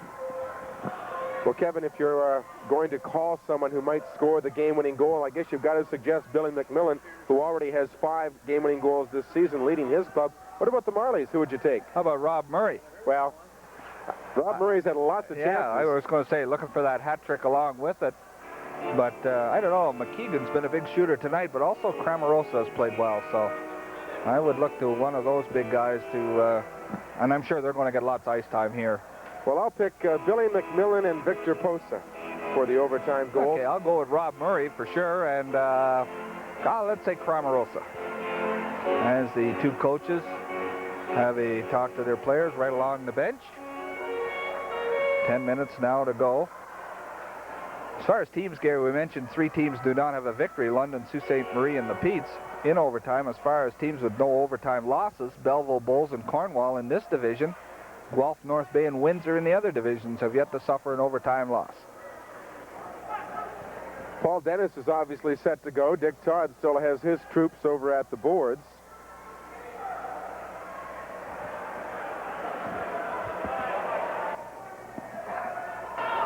There's a discussion going on between Paul Dennis, Norm Ball, and Dick Todd. Generally, the horn sounds to start the play when the 2 minutes that they have for an overtime, but yet we haven't seen it. Brad Aiken and Melanson will still stay in the penalty box, serving the rest of their 5-minute penalties that they picked up in the last minute of play in the 3rd. So here we are with overtime. Take it away, Gary.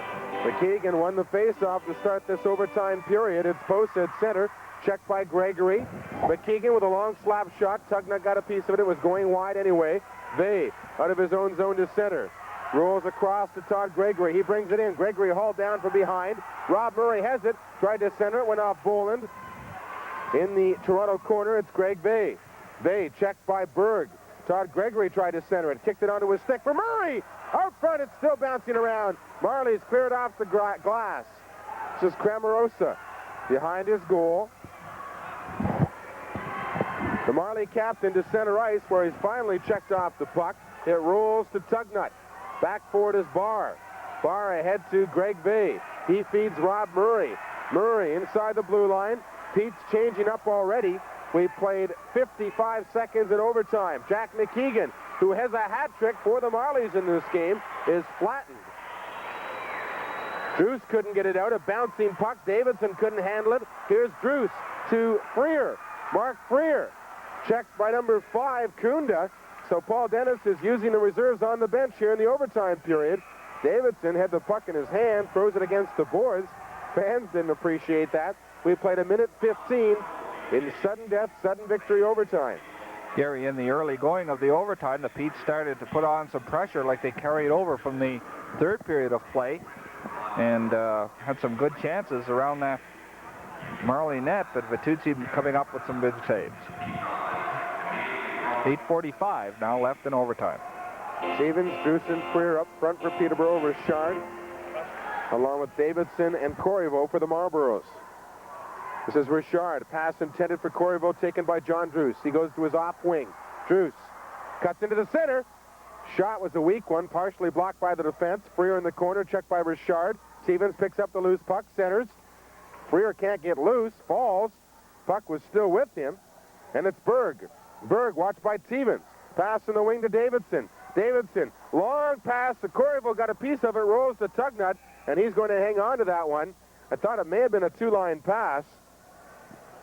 8:14 left to play in overtime. A 5-5 tie. The Petes led 2-1 after the first period. It was tied 2-2 at the end of 40 minutes.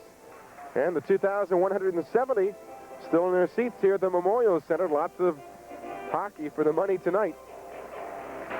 Certainly, Gary, the first period very exciting, and then in the third period, after the Petes took that 5-3 lead, play got picked up quite a bit. Now in overtime, so you're right, extra hockey here tonight. Face off to the left of Ron Tugnut. McKeegan taking the draw, won by Rob Murray. Mark Barr in his own zone, falls, but still got it ahead to Billy McMillan for Rob Murray. To center, Vey. Greg Vey inside the blue line. Murray goes to the net. Billy McMillan trails. Vitucci played it with his stick into the corner. Boland ahead to Posa. He's checked. Vey lifts his stick, but he still has possession. Posa to the near corner. Berg, the flip ahead intended for Cramarosa, deflected off him to center ice. Rob Murray turns it up. Slap shot. Vitucci handled it. Knocked it away with his big goal stick. In the Toronto corner, Billy McMillan centers. Intercepted. Vey has it. Knocked away from him. Marley's Berg moves up. Flips the puck out to center ice. Mark Barr got a piece of it. Dumped it back into the Marley zone.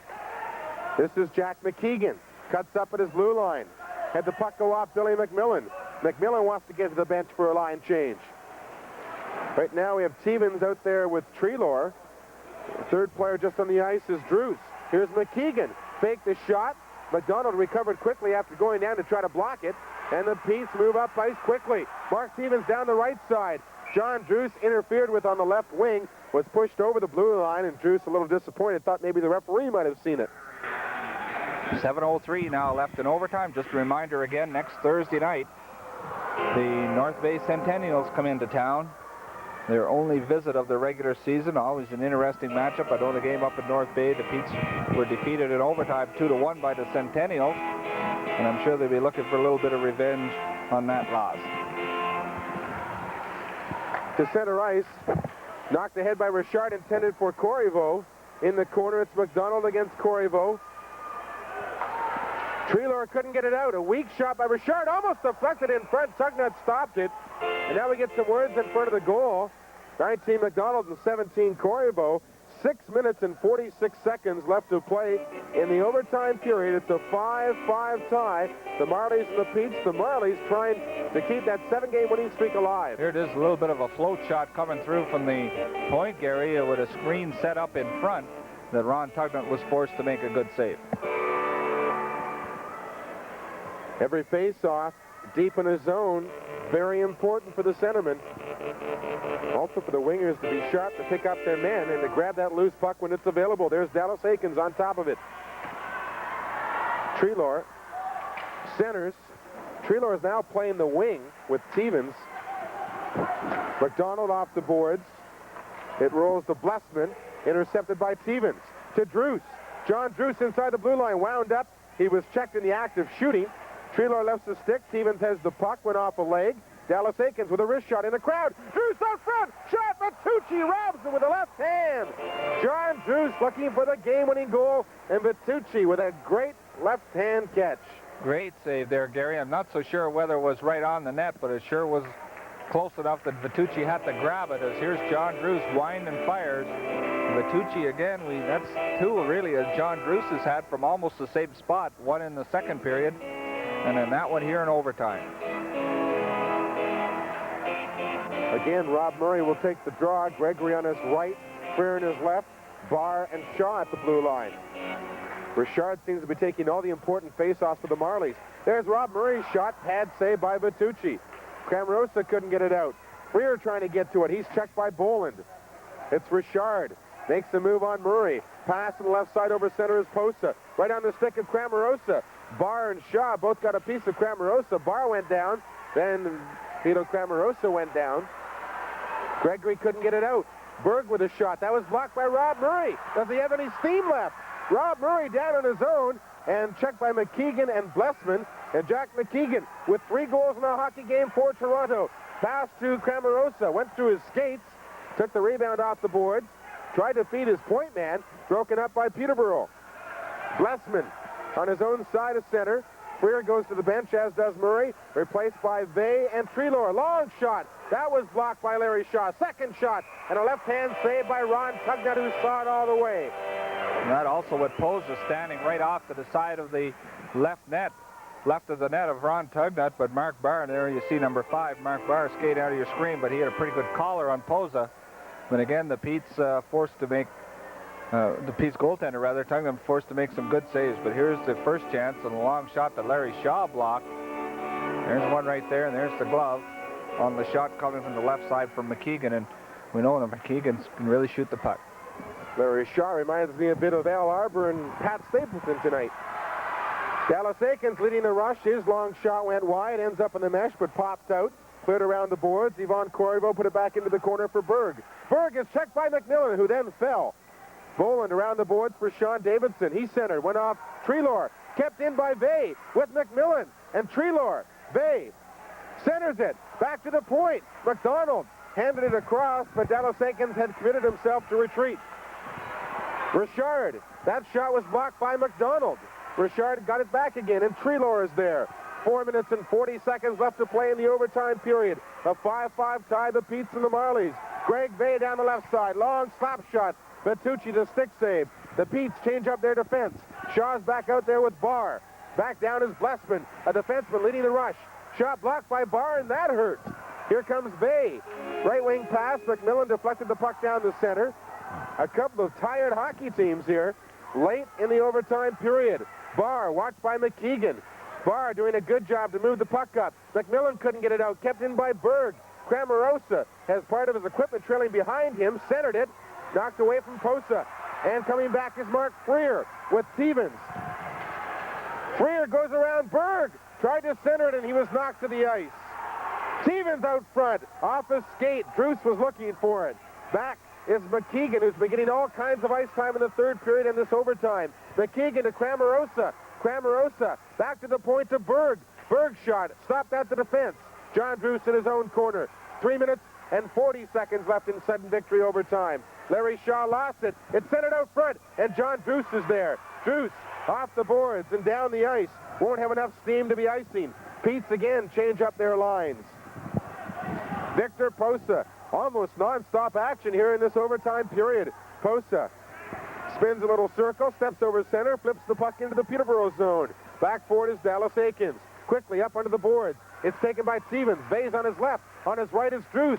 Stevens lost the puck, but it's offside of the Marley blue line. I'll tell you, Gary, if this hockey game is any indication of the games to come in this new year, I'll tell you, the fans are certainly going to get their money's worth. 3:08 left here in the overtime period, and both teams giving it their all. Certainly the Marlies pinching their defenseman in quite a bit, trying to get some good chances at goaltender Ron Tugnut, and right now they seem to be maybe gambling more for the victory than the Petes are. But of course the Petes have had some good scoring opportunities also. Again, it's Richard, this time losing the face-off to Rob Murray. Melanson in his own zone across the Blessman. He moves it out quickly. 3 minutes left in this marathon hockey game. Looks like we may go to 70 minutes of action. Corriveau didn't want to touch it. Would have been whistled down with a high stick. Knocked into the Marlborough corner. Back forward is Melanson, watched by Gregory. Up in the wing for Sean Davidson. He cuts back into the corner. Davidson against Murray. It's picked up by Brad Aiken. Todd Gregory cut out front, but hasn't got the puck. Now Melanson to the open wing out at center ice. Back forward is Kevin McDonald. McDonald's played a steady game on defense for the Petes, his first game back after a hand injury. Brad Aiken got it in. I think the linesman may have got a piece of his stick as well. Stopping behind his goal is Melanson of the Marlies. 2 minutes and 15 seconds to play in overtime. McKeegan circles in the corner. Oh, what a dangerous pass.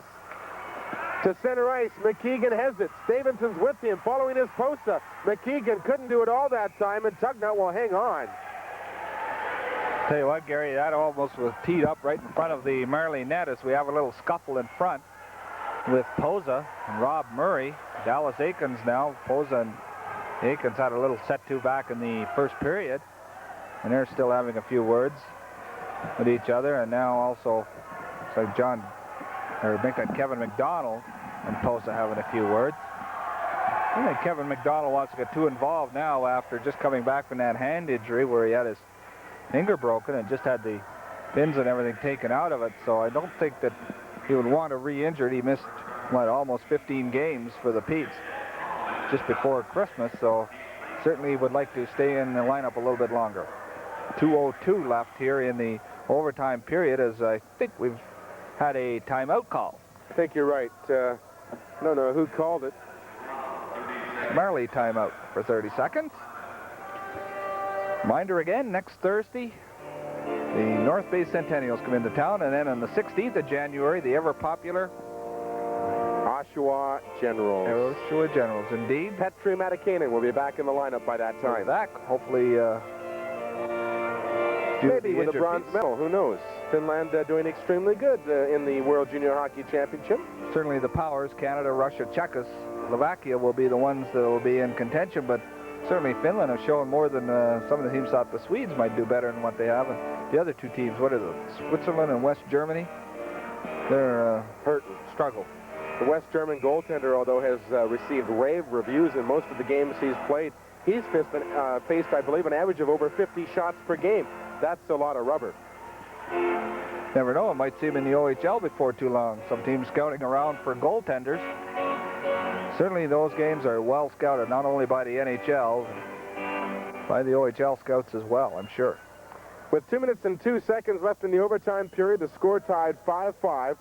Pete's home record this season, 14 wins, 1 loss, and 2 ties, while the Marlies on the road are only 6-9-1. And of course, anytime you're under 500 on the road, a bit of a concern for most coaches, but the Marlies full marks for coming back from a 5-3 third period deficit, and we're tied 5-5 now. That only loss by the Petes, and that was to the Sault Ste. Marie Greyhounds, who they play on Friday night up in Sault Ste. Marie. And of course, it was a shutout, 3-0 here in Peterborough earlier in the year. Play in the center ice area taken by Jack McKeegan, who has a hat trick for the Marlboros. Berg dropped it for Posa. Stopped at the blue line by Larry Shaw. Right up the middle for Brad Aiken. Aiken, one man to beat. His shot high over the net. Oh, off the end glass. It hit Vitucci in the back and still almost went into the net. What a strange play. That could have been a weird winning goal. 1 minute and 30 seconds to go. At center ice, Posa is flattened by Larry Shaw, and the way he had his arm tangled around, he could be hurt. Shoulder, Gary. Posa's down on the ice right at center ice. As soon as the Marlies touch the puck, we receive the whistle. And if we can see the replay, if you can leave the shot on goal by Murray and follow through to the injury, I think you'll see just how he had his arm twisted around and could not protect his shoulder when he took the body check from Larry Shaw. Shaw threw a pretty good shoulder right into him. There's a shot by Brad Aiken, and then the rebound right off the glass, come back out over the net. Then the Marlies will move it up here. It's number 24 that's the one that gets hurt. Here's the pass up to him.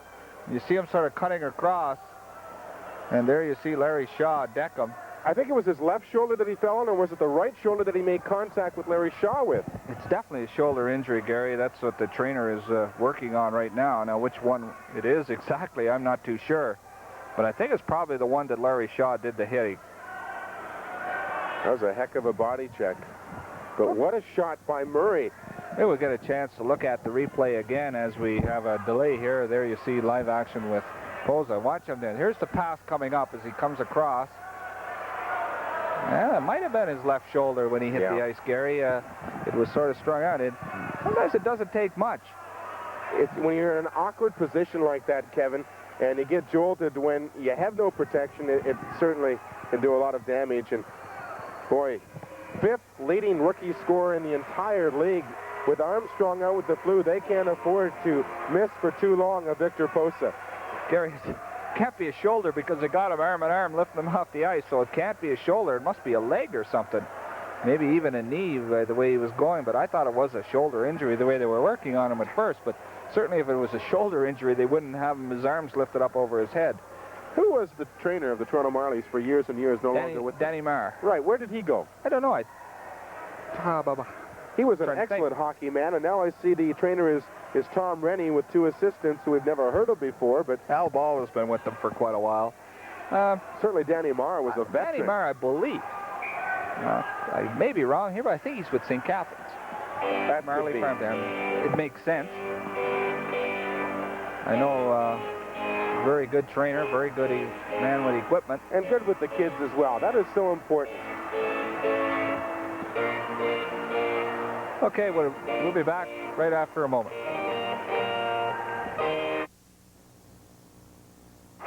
Just had a scramble right around the Marley net. Some controversy on the play. Dick Todd is walking across the ice. Dick Todd is calling his troops, and the goal did not go in the net. There was a scramble around the net, and the referee ruled no goal. Dick Todd is leaving, however. Can we get a shot of Dick at center ice? Well, now there's big to-do down around the Marley net. The referee is talking with a goal judge over at the far glass. We had to make a tape change at the end of the overtime session, and there was a little scramble in the net, and so we can't show you a replay, unfortunately. I don't know if the replay would show us much either. Well, the faceoff's going to no goal. It's going to be down to the left. Goaltender Vitucci with 1:14 left. Dick Todd now calling his troops over to the bench. Norm Ball, the referee, has gone over and talked to Dick Todd. And it was a conference. And you got to give Ball credit. At least he went and talked to the goal judge. A lot of times they'll just say they'll make the call and not decide one way or the other in conference. Just make his own decision. But anyways, no goal, and the face-off going to be down to the left of the two. Didn't go across the line, so that's... 1 minute and 14 seconds left in the sudden death, sudden victory overtime of 5-5 tie at the Peterborough Memorial Center.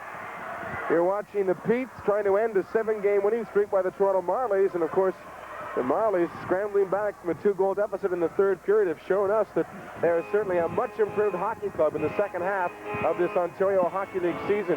And I think, Kevin, you've got to give Paul Dennis and Mike Polino a lot of credit. Right, Gary, and certainly the Marlies on a 7-game undefeated string, and certainly tonight has anchored well with them, even if they should go on to lose this game or even tie it. Certainly gives them a good opportunity to just show their mettle. This is Blessman clearing the puck out to center ice. 70 seconds to go. Freer had to go off his skate. Moving up is number 2, Melanson, but offside is Sean Davidson. A little too anxious on the right wing. So the face-off will come just outside the Peterborough blue line. Maybe Gary will just run down some of the statistical side. McKeegan opened the scoring from Camaros and Poza at 6:21. Then Druce and Murray give the Petes a 2-1 lead. Then in the second period, McKeegan tied it up for the Marlies at 5:29. And that's the way the second period ended at 2 apiece. And then in the third, the Marlies went ahead on Poza, scored at 1:31, and then the Petes come back with goals by Vey, Clayton, and Murray to take a 5-3 lead. And then Berg and McKeegan with 2 goals tied it up for the Marlies. So we're in the final minute of a 69-minute plus hockey game here at the Memorial Center. The Petes flip it out and down the ice. Back in his own zone is Berg, watched by Druce. Corey Vaux backhands the puck over the blue line. 42 seconds left. Richard leading the rush.